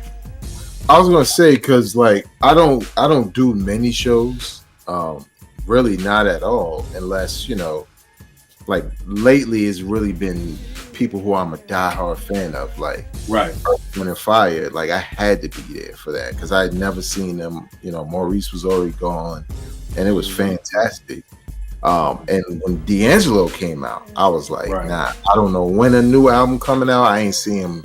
Brown Sugar, Voodoo, I'm going to see him now. And what was interesting, obviously, I know every record, I know every lyric, so it don't matter what that nigga play. I'm right there singing it. But it was interesting to see two different crowds, where it's the Untitled crowd, you know what I'm saying, and the We Love Everything D'Angelo Does crowd. And the Untitled crowd was right up front because they think, oh, how does it feel about to come on? And they didn't even know the new music. And this was a Black Messiah tour, basically. You know what I'm saying? And he did the whole album. He did all the hits. He did renditions that you're like, hey, somebody hit record on Right. I've never heard. You know what I'm saying? But it's interesting to see how crowds react because I know that's what dictates what they do. Like JR was saying with Usher, right? Like older woman, like, yo, what's this? Like sessions forward, maybe something else, but I just find it interesting that in a lot of ways the audience dictates what you do, a la SWV, because I know if I go to SWV concert, I have a limited memory of what, like, I need to hear these. Right. Everybody else can get excited over shit that I'm like, I don't even know this slow jam, and maybe I'll like it, because I was like that with Fantasia. She was at the Merriweather Pavilion for that summer concert they had, but Jill Scott was the headliner. And the Roots and Common, everybody, De La had performed. So I'm like, okay, this is when I smoke because I like one Fantasia song. I haven't heard everything. But she had joints. And it wasn't just the crowd. When I tell you the singing, even from the backup dancers to not backup dancers, the backup singers, like they were just flexing. And I felt like, okay, I could see if somebody still has talent to a level like that, whether they're old or whatever, or you're not really hitting as much as before. Make your show something that people have to go to, along with the hits. Because to me, I was waiting for the songs I like, but then I'm like, how we now is different. We like, what song is that? Right. Find that joint, put it in my queue to listen. So I don't know. I think there's a benefit, like you said. It's not disrespectful, but there's probably a new life for a couple of artists if they just toured. So right, no doubt. Who you got next, right? Shit. Who I got next? Oh, AZ. I got something for this. This is good. I got something about AZ. All right. Yeah, I feel like he did that at one point. Was like, yo, sit, I'm done. I don't really make music like that, blah blah blah. And then fans lie, come on man, you got to do another one. And he kind of did I Throw or Die 2 is it, Off Into the Sunset. But then he like, yo, me and Buck Wild got an album. Now I didn't like Throw or Die 2, but damn sure didn't like this last thing with Buck Wild. And I just felt like, bro, I think you need to go back to your original plan. Like, if Nas called you, yes, go do all them joints y'all got together. But the new stuff for AZ to me is he's taking a hit because he has an off and on catalog to begin with, and his flow is just not matching the beats he's choosing, and it just sounds terrible. So, right. Now, the thing that I have for AZ, because I had him down on my list too, and I was like, executive producers are needed. Like, they're needed. And I think that's one thing that has messed up the game, is having somebody help you. Like, again, we don't, the Steph Curry we see now isn't that Steph Curry without a trainer that's working with him and without a shooting coach that's working with him and helping him along. Jordan is not Jordan without Tim Grover, who's his trainer, who then went on to be Wade's trainer and Kobe's trainer. And I feel like with this hip hop stuff, and some people do have it. Some people don't need executive produce. Some people don't need it. I just think what's happening for me, at least, is so much of the music that comes out now it's just good. It's not great. Like, for instance, babe, I heard a Boldy James Currency somebody album, and I was like, yo, I remember this song. I fuck with this song. But whose song is it? What's the name of this song?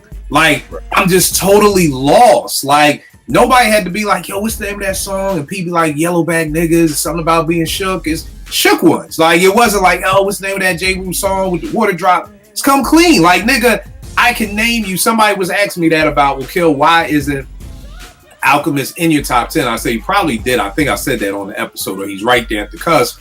And I'm like, it's no disrespect, but I can't name you 10 Alchemist songs that I love right now.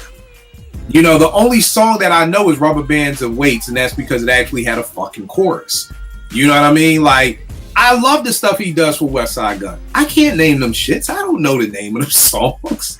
Like, you know how West Side Gun to name a song? Oh, this is Ringside Bob. Like, I don't fucking know the name of the Conway song. Like, I don't know these songs. So I feel like it's the same thing with AZ. Like, yo, I think you were the one who told me, like, him and Buckwild were doing the album. I was like, yo, this could be it. Like, it could finally be it. Like, I love Buckwild, but here's the problem. How long ago was fucking Whoa? Yeah. And again, nobody wants to talk about that because, like, oh, it's Buckwild, but Whoa was a long fucking time ago, my nigga. You know? And again, I'm guilty of it too, because as soon as you said that, I was like, oh, bet this is going to be the 5 Mic Classic, and I'm listening to it, and I'm like, this ain't it, man. This ain't it.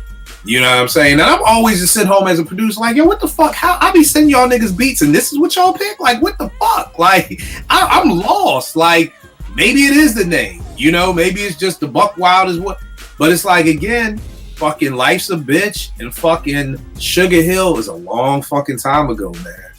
Yeah. You know what I mean? So, again, even back to the Meth and Hab joint, it's like, niggas like, why you not excited? I'm like, nigga, Shook Ones and fucking Bring the Pain was a long fucking time ago, man.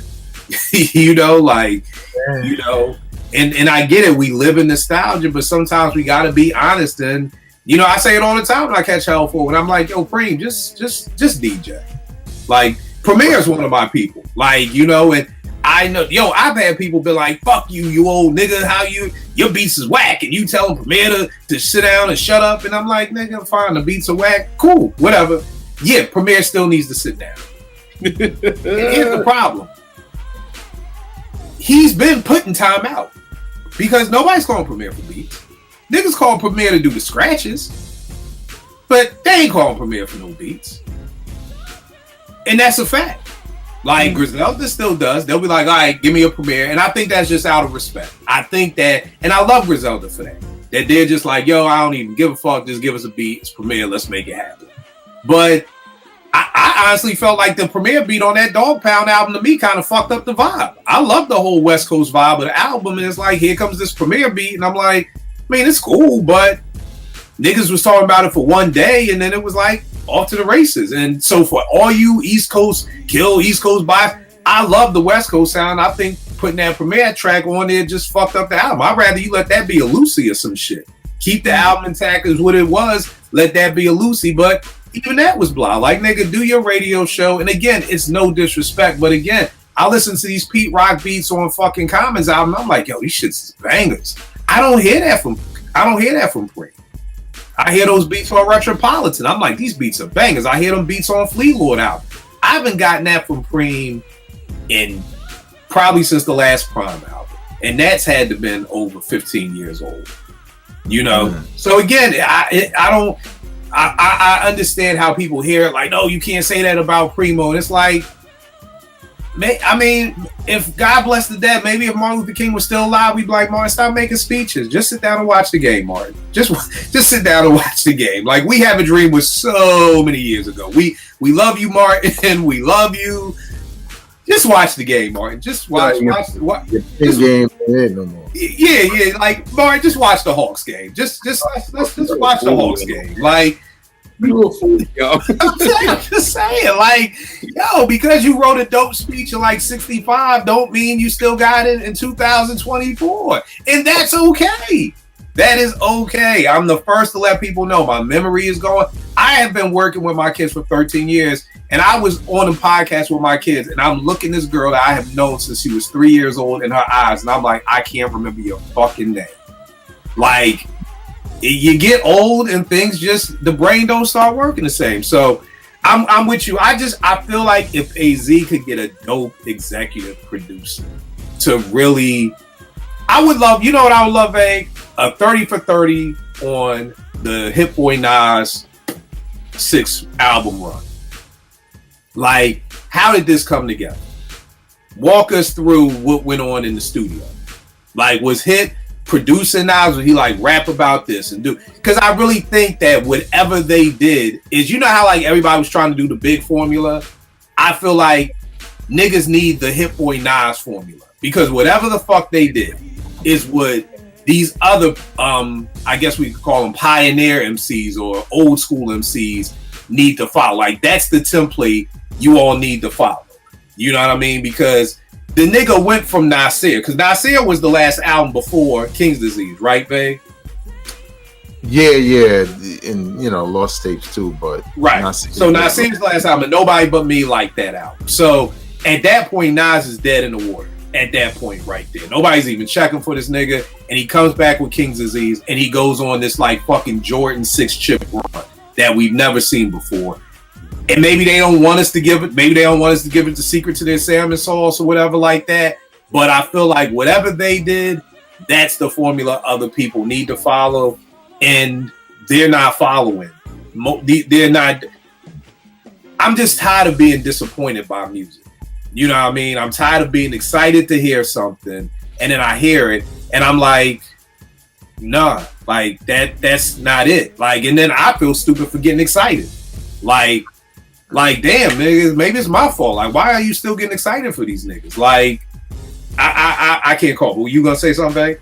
I was gonna say, I think just based off of like watching interviews during the Hit Boy and Nas run and different things they were saying, different things that Hit Boy was tweeting about, even some of his solo records when he would boast off of that run. I think it was a perfect combination and timing for it, right? Like, the pandemic, Nas always wanted to work with Hit Boy. Hit Boy always wanted to work with Nas, but Hit Boy had something to prove, right? He was in this terrible deal since he was like 16, and his star was dimming a little bit as far as hits, right? Like he still had some, but nothing crazy. But what I think he did was he inspired Nas, and Nas inspired him, because Hit Boy was like, I want to prove something to all the producers who are making all the hits now, that I could do boom bap. Y'all can't. Y'all keep doing the same formula, but I could do what y'all do, and I could get with Nas and do boom bap. And I think he gave Nas some energy, some flavor, because there's some things that Nas will say that I'm like, yeah, Hit Boy told you to say that. That's some young shit. Like, you know what I'm saying? Right. But it didn't sound like he was trying, like the old man trying to be like, it's lit. Yeah. You know what I'm saying? Like, right. It fit. You know what I'm saying? And Hit Boy knew, or Nas knew, like, I don't want to come across this way. So I think they trusted each other, and they worked together, and they only did what they knew was working. Because how can you say on the album, I think it was like Magic, and say that King's Disease 3 is better than all of them? And the shit was. After we was already satisfied with what you gave us. Right. So to me, that's when you know you're inspired. Like You when in the zone. Bed-Stuy Vintage, right? Like, you know, we on the road. You know what I'm saying? We got some more. But I think that's what it is. I think everybody we name, there's something missing, right? Like somebody needs to be produced, or somebody needs to realize, you know, your pen ain't it no more. But I think if there was some kind of inspiration, there would be more. I just wanted to say this because y'all probably know some of these, have some in mind, but they're the people who we feel like should hang it up, and then there's some people who are definitely on notice. Definitely on notice, because I think if I'm gonna just name one, Rick Ross got one more album. Because I like his talk and all of that, but I'm more entertained by his Instagram at this point. That's the retirement plan. Just put the pen down and just stay on IG. Just have your drink in your hand and just do wild shit on your acres. The shit is funny. But I feel you with Ross, because I feel like it kind of has run its course. Like in the last Ross album wasn't what I would have regularly wanted from a Ross album. You know what I mean? And again, I think, Veg, you hit the nail on the head with a lot of it is just inspiration. You know what I mean? Of, do you still want to do this versus it's, you know, it's like going to your day job. You know what I mean? If you're just like, nigga, I just come here to fucking get a check and go the fuck home. You know what I mean? Like, and you treat it as such, you know, and it's like, hey, I'm just here to drop this album because I owe the label 2 more albums and I want to get off, or I need a new something to go tour. Or I feel like with Conway and them, like they would be like, yo, we make $500,000 off of merch. You know what? And all their shirts was always the new album cover. So I'm just dropping the album just so I can sell some new merch. You know what I mean? So it ain't even about, like you said, JR, it's not about the music. It's about somehow, some way, it comes down to the money. And I think with Nas and Hit Boy, again, with Nas and his investments, and I'm sure being able to pay Hit Boy what Hit Boy was worth, and, you know, once you don't have to deal with money, it takes a whole lot of pressure off of you. You know what I mean? And it just gives you it's financial freedom. Like, if you know your portfolio is good and you can retire tomorrow and live a very great life, like, think of how much stress that would take off of people. You know what I mean? Like, that would just like probably like you just like a whole weight is lifted off your shoulders. You know what I mean? So, and imagine now being able to go create. Like, we're asking people to create with all this weight on their shoulders. You know what I mean? And all these artists probably don't have no great retirement plan. Like, you know, so it's kind of just like, and all these artists are kind of our age, so they're dealing with kids going to college. You know, they're dealing with, you know, money issues. And if you didn't have it, then maybe you could, you know, give some more. The last person I got, I'm going Eminem, man. Yeah, I think this Death of Slim Shady, I was shocked because I thought the Eminems was going to be on the timeline for the whole entire year. That's an album that came and went very, I mean, I saw the video and I was like, Dre's in the video, and you know, it's that slapstick crazy Batman and Robin shit again, and it was just like, okay, nobody's talking about this video, nobody's talking about this album. Okay, Eminem, I think this may be it for you, because I mean, when the Eminems ain't sucking you off, it's quiet. It was quiet in these streets. So, and to be honest with you, I don't know what M should do. M should just sit home and just live. I mean, I don't have anywhere where he could go. I mean, I guess he could host battle rap. I don't know what he could do, but yeah, I just know he probably needs to just not make any more music though. I think that's the key with that. Veg, what do you think about him? I agree. I think the album was good for what it was. To me, if he said that was his last album, like, actually, that's a good way to just put a bow on it, right? Death and Slim Shady concept, done, right? We don't need anything else new.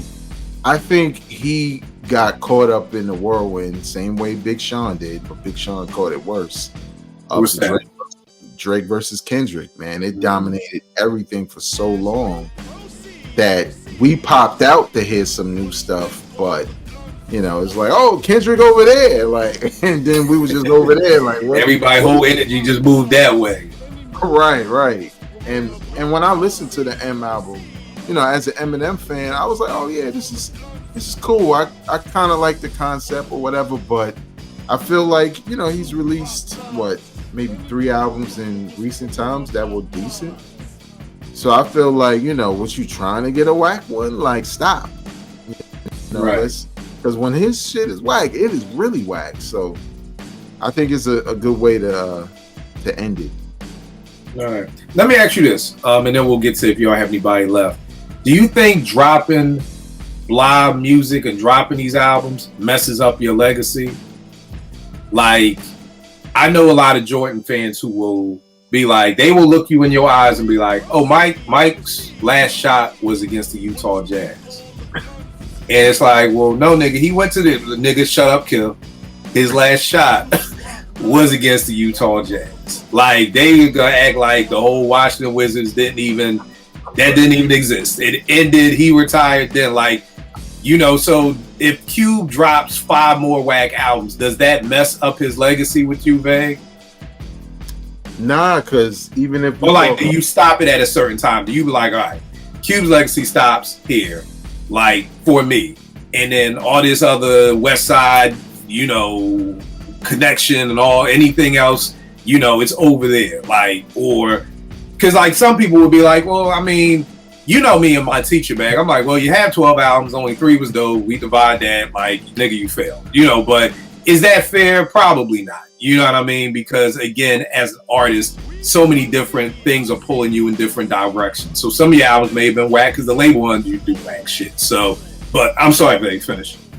I think it just depends, right? Because I don't, but those later albums don't count as heavy as the classics. Like, I did something similar with the Wu. I was like, truth be told, they got like 6 albums, only 2 of them are great, the rest are mostly garbage. You know what I'm saying? To me, and we talk about that gravel pit shit too, but I kind of feel like they had such an impact. Like, Michael Jordan had such an impact on the game.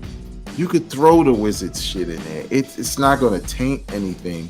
Now, some of you, we're going to talk hoops real quick. Some of you niggas act like Michael Jordan only played 6 seasons. They really do. They really do. Everything is championships. And I'm like, Jordan been swept before? Yeah. But hello? Like, it happened. But I think that's what happens over time, Kill. Like, we talk about Into the 36 and Wu-Tang Forever, but we clearly ignore like 7 albums that came out because they just wasn't it. But it's not enough to damage, like with Rakim, right? Right. I don't care what I think about his solos, man. His impact is way greater. It erases those albums. So. Right. It's like you're etched in stone already. So it's like there's nothing that's gonna budge. Rakim could come out with 30 more whack albums, and nothing is gonna budge him from he's my number 4, and that's not gonna change or whatever like that. Yeah. What about you, JR? Do you feel like if Mary keeps dropping these, what's the last great Mary album that you like? And again, the reason why I'm talking about these people is because when I think of Mary, I'm thinking of somebody who is capable of making 5 mic albums. Like, I feel like that's the Nas, that's the Biggie, that's the Jay. These are people who have the talent and the ability to make a classic album out the gate every time. And that's what we expect of them. So what would you say was your last great Mary album? Ooh. For me, I did like Strength of a Woman when it did come out. Like, I was really on it. But the last, like, really Mary album where I was like, yes, was actually the London Sessions. It's because she did something different. I was like, thank you, Mary. You're being an artist. Like, this is what I want. I'm like, yo, like, how she did it in the 90s. Her 90s run cannot be, like, messed with. You know what I mean? It was just like, it was different thing. And I think she was starting to get stagnant. And it was like, okay, hip hop soul thing. I get it, Mary. Okay. Because she did it with the Mary album and nobody We all loved it like we did, but Right. it didn't do what she wanted. So she went back to that hip hop soul thing with Family Affair and did, you know, what she did on No More Drama. But then everybody was like, oh, we liked her back when she was with Puff. So she went back with Puff and did Love and Light. And then that didn't do because them two beat, because Mary was letting him know, like, I really don't need you no more. You know what I'm saying? That was, I think, Mary proving to herself that, Puff, I don't need you no more. Like, thank you, but no thank you. Because I did 3 albums after you, and they did great. So now it's like we get back together. You're going to try to get me back into that What's the 411, and I'm not there anymore. Because then she comes out with the breakthrough, and it does big. You know what I'm saying? So it was like, okay, Puff, I didn't need you then. She did the Growing Pains. That did big as well. So Yo, I didn't realize Mary had out all these fucking albums. I'm like looking at this shit and I'm like, Mary, Yeah. Drama, Oh, yeah, Love and Light, everything. Great, Growing Pains, All Each Tear, Yeah. My Light, To The Journey. Well, that pissed me off. Please don't even talk about the My Life too, because I hated that she called it that. Like, when they do that, I think we did an episode about that where people do them twos and part twos Right. and all of this kind of stuff. Just call that shit The Journey Continues and keep the shit moving. Like, I was just like, that My Life 2 was bullshit. Like, I wasn't here for it. But it was like, for me, and since we're talking on Mary, I think Mary needs to stop. As a fan of hers, I think she needs to stop. Because it don't even seem like she's in it anymore. Like you say, kill the video. It looks like, does she really want to be? And it's just like, with me, it's just like, no, Mary, go sit down. I think you did your legacy. You're there. Like, after this For the Fans tour, go chill. I think you've done enough. You got into the Rock and Roll Hall of Fame. You did what you needed to do. I'm good on it. You know what I mean? Because again, it's like, I'm not. It doesn't feel genuine to me. It's not genuine no more. And I'm a fan of hers, but I ain't no stan like these dumbasses, because I ain't no damn stan. I'm gonna let Mary know when I ain't feeling it, and I ain't feeling this shit. The last 2 singles, I was feeling it. I'm sorry, I'm not feeling it. I didn't like the damn the Hall of Fame performance either, because she sounded terrible. Love her, but no. You know what I mean? And then the speech, I wasn't here for it, but I'm glad she's in there. She's deserving of it, whatever. But obviously, I'm going to go get the record because I'm a fan. But I think after this, because Mary said, I want to retire. She said it. She said it. But here's the problem, JR. Nigga, I want to retire, but I can't. Like, that's the thing. Like, people want to retire, but they can't. I got friends who's like, yo, I got my pension set up, but it ain't enough for what I need to live. So right. I think that's the problem. Mary can want to retire all she wants, but them bills and whatever you got going on may prevent you from retiring. You know, I got friends who's like, yo, if I retire right now, I got to move to Florida. I got to move somewhere. Like, I can't retire in New York right now. Like, so, I mean, I think that's the hard part that we forget at the end of the day. This is these niggas' day jobs. Well, like, I mean, you're paying more money because, again, for me, like you said, tour. Mary, just tour. Go ahead. Everybody is going on Vegas now. Do that. But I mean, I think the thing may be like, oh, and I'm sorry, maybe I took retire like I don't want to do shit. When you said Mary said I want to retire, I thought that's what you meant. Not I don't want to just make music. I thought it was like I just want to retire. I just want to sit back. Like, yo, I'm tired. Like, she was like, yo, I've done this for over 30 years. Like, I'm But dead. you know what I think is more tiring than making the music is touring. You know what I mean? Like, touring sounds exciting to me because my ass ain't never been nowhere. But I mean, Mary's been touring since I was a senior in high school. I'm 50. Like, nigga, she done been to Utah enough times. She done been to Vegas. She done been to London. She done been around the world. You know, what Biggie said, I done been around the world 3-4 times. Like, that, if I'm tired from doing anything, going to the studio ain't nothing but me getting in the car, having the driver drive me to the studio and me singing for a couple of hours and coming the fuck back home. Touring is the packing and the moving. We in this hotel. We gotta do radio. We gotta do that. We need costume change. We need choreography. We need dance lessons. That's the shit to me that I would be tired from after being in the game since '92. Is nigga, I don't want to tour no. That's out here that can do it though. Like what happened? Our legends are out here doing that though. No, but I mean they're doing it. But again, and I wonder, and I don't know. I never want to pocket watch, but I am inquiring. Are you just doing this because you have to pay bills? Because here's the thing that I want us to all think about. As the entertainer, you usually become the breadwinner for your family.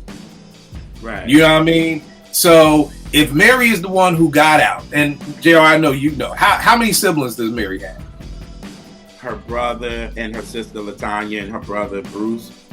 Okay. 9 times out of 10, if you're still cool, you're somehow taking care of them. Whether that's Latanya was her manager, so I mean, so. But again, like, brother got, yeah, okay, I'm taking care. I got to take care of mama. I got to take care of my brother. I got to take care of my sister. Oh, I got nieces and nephews. Oh, they in college. Auntie Mary, I need books. Or can you pay for this semester? So again, it's like, it's not just us. When we think about us, we're just thinking about, I got to retire to make sure me and wifey and Naomi are good, you know, for the most part. For these entertainers, like, I'm sure Mary's been taking care of her family for the past 30 years. So Mary got a lot more bills than what we got. I'm trying to think. You got a point. Like, cause you gonna make sure your mom is good. I mean, you know what I'm saying? And guess what? We black. So that means somebody fucking up our money in the family too. Okay? That means Uncle JJ back in jail again. That means Cousin Black and them was out in Vegas gambling and they done ran up the bill and they about to kill Cousin Black. We don't give them the 50K. So again, it's the same thing with these basketball players. Like, yo, you be taking care of motherfuckers. You be taking care of obviously was taking care of everybody. You know what I mean? So I just think it's hard to like, yeah, I'm sure Mary does want to sit down. After 30 years, I would be tired as shit. And like you said, our legends do it, but aren't our legends tired? Not saying Frankie Beverly wouldn't want to do a show every now and then, but did Frankie Beverly want to be on the road 30 fucking days out the month? Like, I mean, Shaka just went out and said, yeah, she's ready. Like, Shaka's like, I'm done. Like, I was happy that the Roots got the late night show because these niggas was touring 300 days out the year and they young. This is when they was young boys. Wow. So I was happy, like, yo, good. Y'all got a fucking standalone job. Y'all don't have to be on the road. They'll do little spots here and there. Yo, it's the winter break. We're gonna do a quick little tour. We'll do about 5 or 6 cities, and then we back to late night. Like, I believe that's what everybody would want to do. And I know Question of Thought was saying that their manager, God bless the dead, Rich Nichols, they were like, he set us up for this.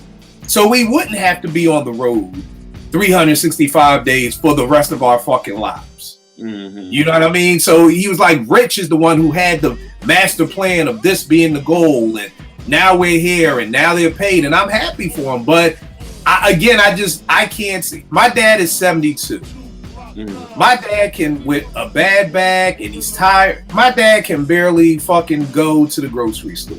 I can't imagine my dad trying to be on tour and fucking sing every night in a different fucking city every 2 weeks. I just can't see it. I don't care how much he loves it. There's just certain things that your body just can't do anymore. Have you seen Frankie Lyman? The motherfucker looks like goddamn, what's that movie Vegas in the 80s where the guy's dead and they have to keep moving him around? It's a comedy. Weekend at Bernie's. Weekend at Bernie's. Fucking Frankie Lyman looks like fucking Bernie. Like, they like bring him out. He's sitting here like this. He's not singing shit. The shit is playing in the background, and it's horrible, bro. It's horrible. Why isn't this man laying in bed? Why do you have this man standing up on a goddamn kickstand, having to fucking perform? There's nobody who can tell me Frankie wanted to come out and stand up on a fucking. They got this nigga propped up like this with a mic like this. He don't want to do this shit. He want to go home. That's some real shit, because I remember when I took my mom to go see the Spinners for her birthday, and one of the last guys was there, and he was actually on a stool, and you could tell he was tired. Like it was Nigga, like, look at the old motherfuckers at Walmart who be checking your fucking receipts. Nigga, they tired. They don't want to be there. They want to go home. They want to be with their grandkids. They want to sit down and watch a fucking game. They do not want to fucking be at Walmart looking at your goddamn receipt and marking it with a goddamn highlighter. What you gonna say, babe? I was gonna say that's not everybody, because I know some people who were retired, they had the money, but they didn't know what to do because they've worked their whole life. So they wanted to work where they can interact with people on a regular basis, and you know, you talk about people who had like, hey, I ran all these franchises or whatever, blah blah blah, and I'm the ticket guy, but you know who they are because they're extra talkative when they say it. Right. They're like, hey, young brother, how you doing today, man? What's going on, man? You know, hey, man, you looking good today. I like that hat you got. I like your beard, man. How you get your beard like that? Then there's the other motherfuckers who just be like, they don't even be looking at your receipt. They just like, you got 8 TVs on receipt for a fucking pack of M&M's. They like, let's go. Like, sure, I just told all this shit. Right. Yeah, but again, on the artist side, it's probably more people doing what you said, but there are a few who are right. You know, they did things right, like they wrote shit that we don't know, they produced things that we don't know. So they don't like Kwame got some money because he's on the low. To us, it's like, oh, Kwame, what you doing here? You know what I'm saying? But one example I wanted to give, like when I was at EAA, and I was just, I guess because I was young, I was being stupid, right? And Ray Parker Jr. was coming to the studio, right? Ray Parker Jr.? Right. So this ain't the 80s. This is the 2000s, like 20, like maybe 04, 05.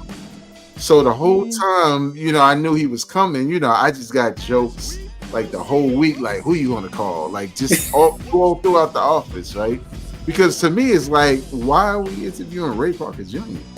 Right. He got a new album out. I look at the album cover. I'm like, what? Man, when that nigga started talking, first of all, he already cleared the joke. He was like, I already know what y'all gonna say. Who you gonna call? So I was like, all right, you got it. He did the Eminem. I'm gonna diss me before you could diss me. Right. But here's the flex. He also said, I have an island. So his album wasn't like, yeah, I'm going on tour, and people would see him because, you know, he got a history as well beyond the Ghostbusters song. But he said that Ghostbusters, that who you gonna call, nigga, I have an island, like not a crib or a pool or mansion. I have an island. And when you look at it, it's coming from a lot of publishing and stuff like that. But at the end of the day, he was doing it because he don't have to do it. He enjoys it, you know. So I'm gonna do this quick tour on some old school, and then I'm gonna pop back in. But you're right, it's unfortunate. It's mostly our artists who are like kind of chained to this lifestyle till, you know, they're not here anymore. So. Right. And that's a beautiful thing to hear. And again, I think the thing with the Roots that I want people to hear is that their manager, Rich Nichols, who's like a grown ass man, to when the Roots were like teenagers and like in college, is helping you plan out your career. You know what I mean? And helping you plan to get to a place of Jimmy Fallon. Because I'm sure without Rich, I'm sure the Roots wouldn't be up there on Jimmy Fallon. You know, they probably would have been like, nah. You know, I know that they've talked about being apprehensive of taking that job. Like, how will our peers look at us? How will hip hop look at us? And, you know, it's like, nigga, you better take this check, you know, and be able. And I think that's the best. Again, when money isn't an issue, hey, y'all feel like touring real quick? Let's go on a couple of dates.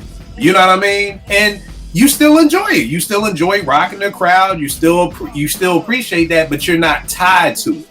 You know, and I think that's the difference of when you're tied to something. Like, I honestly like my job. Like, my boss was going to give us like 2 extra days off. And I was like, really? Like, I can't come to work? Like, that's a beautiful place to be, where you can be like, oh, I don't mind coming to work. But I don't think I know that's not the majority of people. I know the majority of people like, nigga, you giving me 2 days off, can I get 3? Like, you know what I mean? So it's a beautiful place to be where, like you said, and I think those are people who also give you the best music too.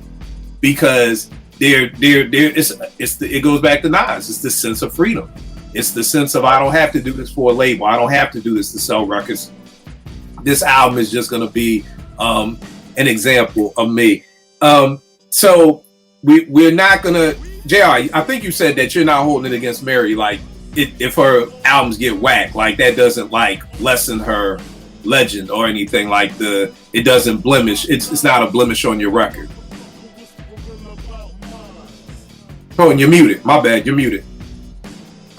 Oh, sorry. I think that her legacy is kind of already solidified already. Right. So it's kind of like, I think probably people really give Mary and it probably all the way up to Bracelet the Breakthrough, and that's her run. I feel like everybody kind of stops there after she had the big breakthrough, big record sold, all of that kind of stuff. I think that's when her run stopped.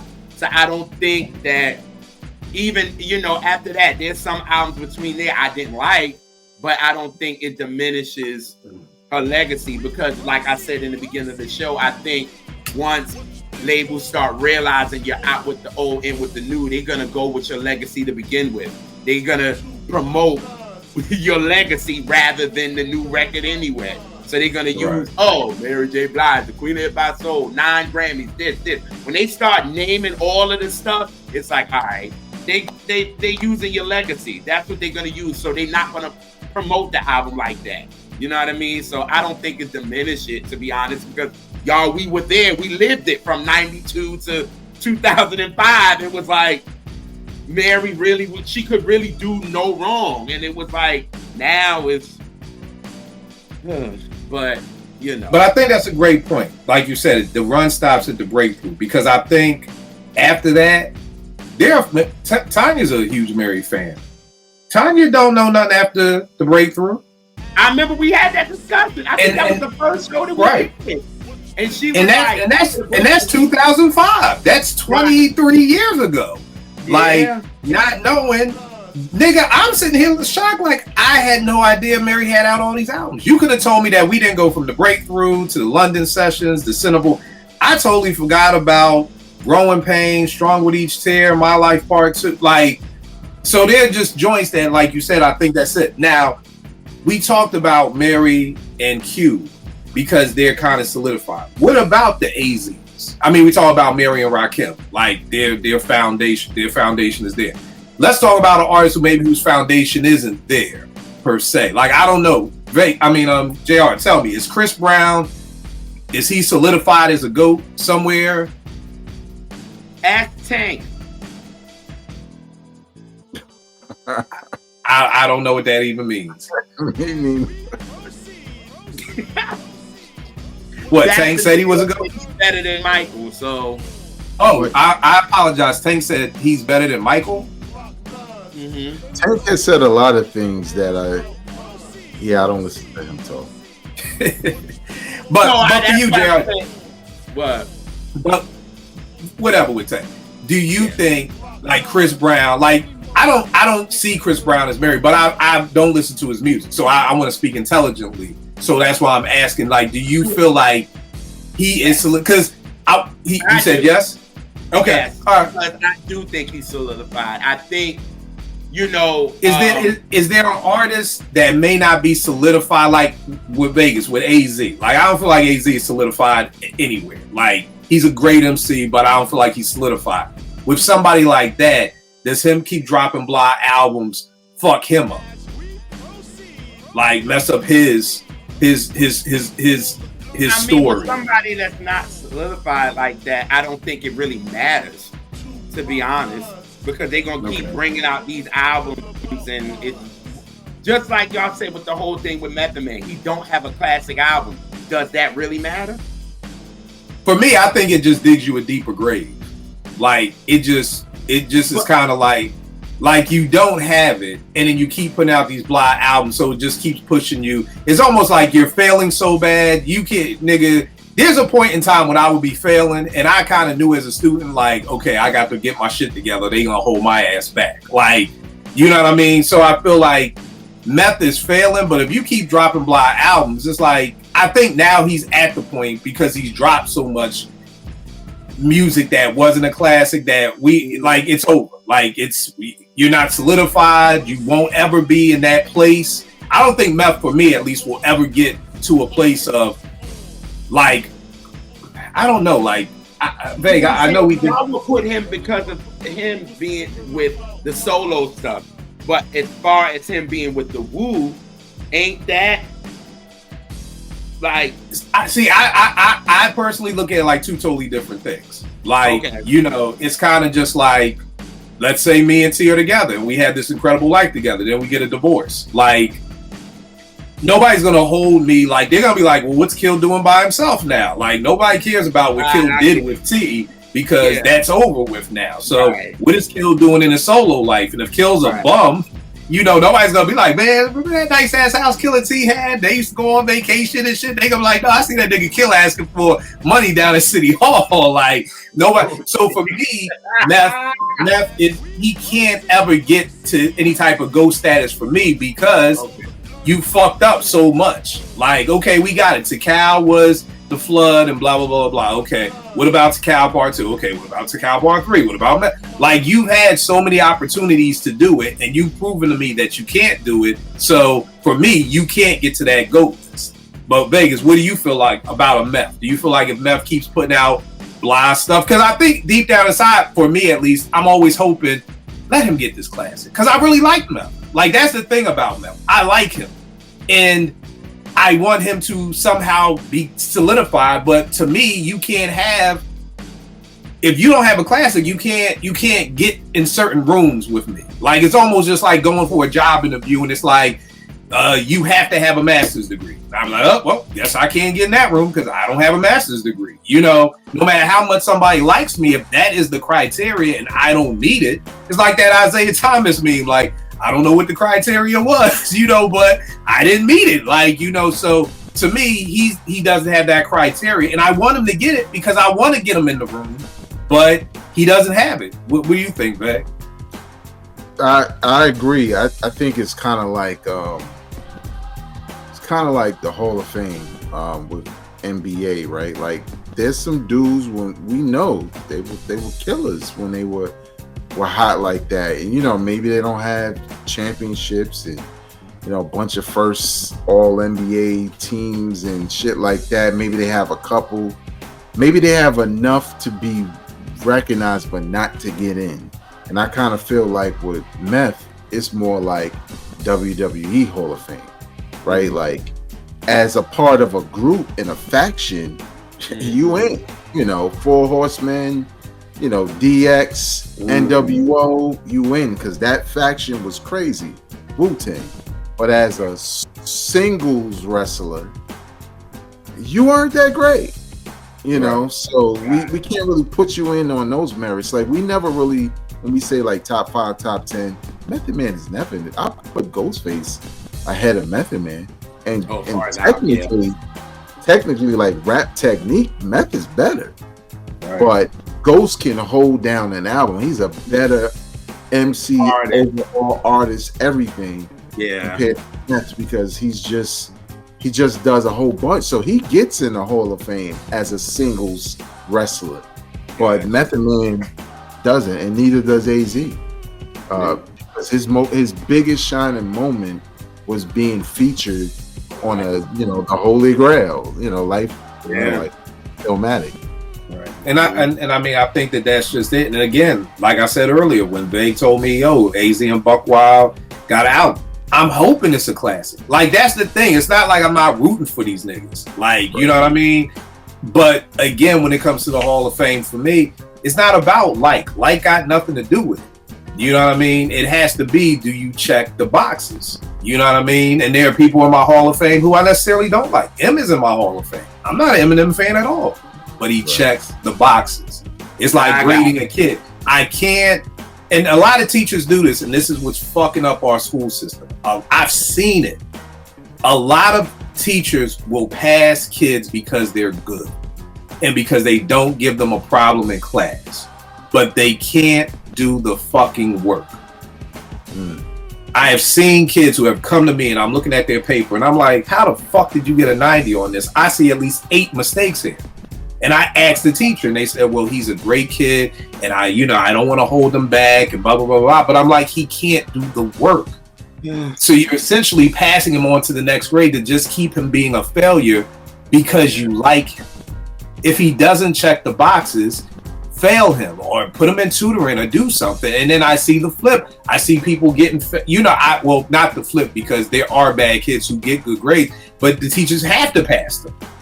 So it's not about like. That's what I want people watching to understand because I know somebody's going to kill don't fuck with Meth. I love Meth. I want him to do this. I'm rooting for the nigga. Like, it's like, please give me a classic album so you can get into this fucking room, my nigga. But he doesn't.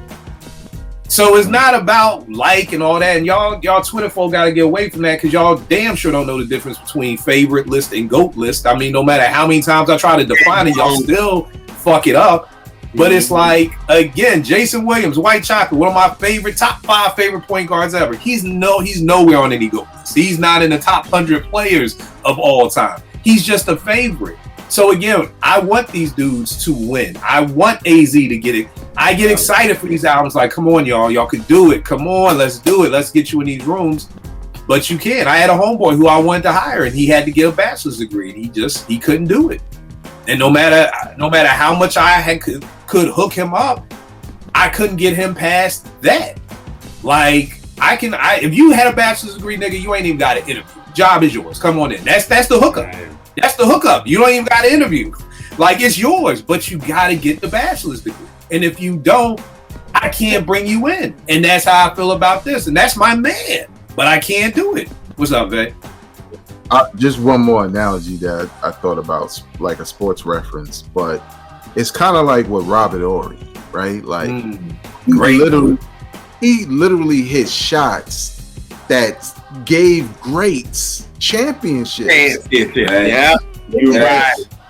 You know what I'm saying? He has all these rings, and you can't say, "Oh, well, he was on the team." It's like, no, like I was watching the game. The Lakers were out of here, like, right. And Robert Horry hit the shot, and boom.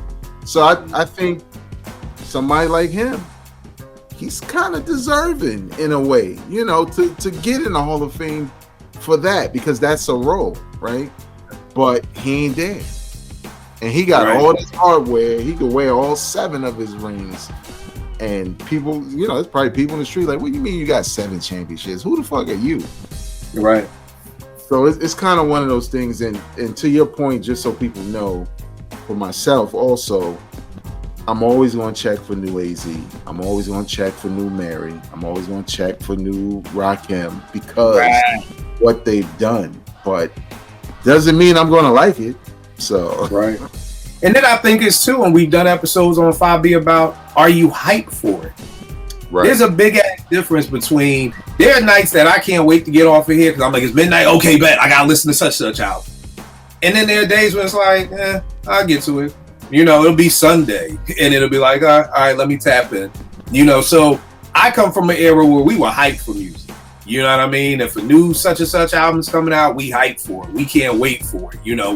We can't wait to get off work or go. I used to stop at Best Buy before I even went to work. I go to work late on certain Tuesdays when new music was coming out to grab it. So, and that's what it's about. It's not about nigga, I'll listen to just about any old goddamn thing. You know what I mean? But are you hyped for it? Like, and that to me is like what this is about. So again, no disrespect to these artists. It's like, hey, and again, at the end of the day, you all are the ones that are giving us subpar music. So don't get the fuck mad at me. Like, I believe in misplaced anger. Niggas love getting mad at the fans because we don't like your shit. Like, nigga, let's keep it a buck. You probably don't even really fucking like this album that much. Like, if we keeping it a buck, you know what I mean? So, and back in the 90s, JR, that would always be the shit. The album come out, it don't do good. Oh, the label made me do this. If the album did good, then you take credit. It's like Stringer with getting Rain made, when it was like, oh, man tells you gonna make it rain. He makes it rain. He takes credit. If he doesn't make it rain, he finds more ways to give you more money. You just got Rain made. And I feel like that's what a lot of artists do with us. It's like, if we love the album, oh, it's all me. We don't like the album, oh, I ain't have shit to do with that album. I ain't like the single. I ain't like the beats. The label made me. But now there's no label to blame. You know what I mean? So you gotta take that shit on the chin. Like, you know what I mean? You may think it's a classic, but other niggas don't. You know what I mean? So you gotta just look at it like that. Veg, talk about Bed-Stuy Vintage, brother. All right, man. Bed-Stuy Vintage, the album is out now on Bandcamp at vegasworldinc.bandcamp.com. Just taking it back to the essence on a lot of records, with that boom bap sound, commemorating 30 years of rapping on my side. Features include my homie Woods from BK, also Jarrell, Ralph, you know what I'm saying, is on that joint called Total Package. But also, I like to do conceptual records. I don't do that many this time, but we have records like Tell Me Another One, right? Like talk about Twitter dudes and a lot of the opinions that come across and how unbothered I am. And y'all really think that's a play? I'm really that. Like, I'm really unbothered. Real. Like it's not a facade. It's just I don't care. Right? Why? Even though Donald Trump is the only nigga I got blocked. Which we're not gonna get to Twitter. In a lot of ways, I'm in between jobs. So, and this speaks to what we were talking about. So, one day I was like, I probably could knock out an album. You know what I'm saying? Because even though, I'm looking for my next place to land, at the same time, I'm keeping the creative juices flowing. And, I wanted to do this album as a way to kind of get back to what I've always done. 2024 was 30 years for me. Like in 94, I remember writing my first couple of bars. And from there on, I was making, okay, kids, I was making stop and pause tapes. That's when there's a little bit of beat left on a beat on a song. And then you just take that and you keep looping it and looping it and looping it till you get a significant amount of time.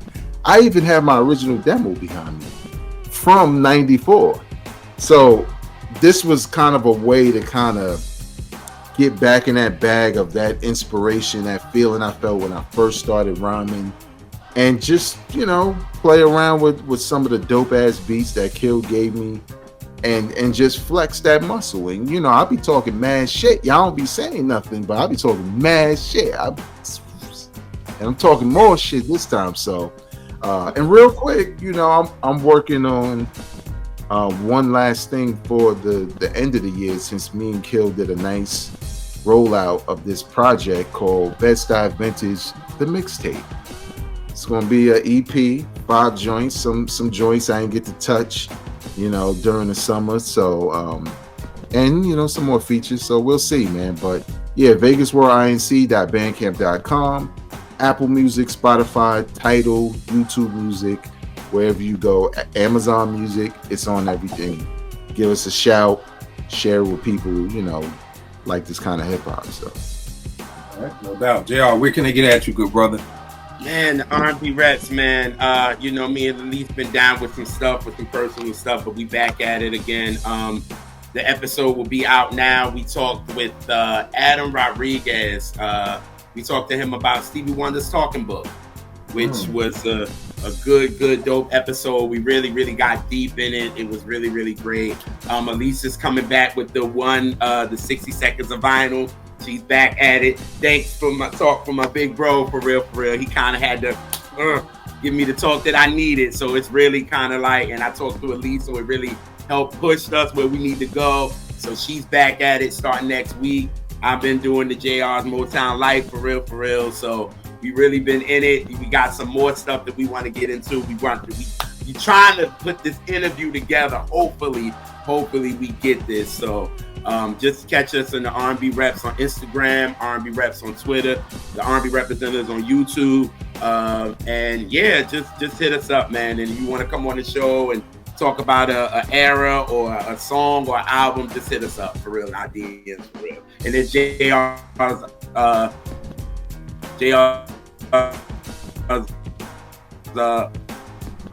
right. You already know this is me, Kill 889, Twitter, IG.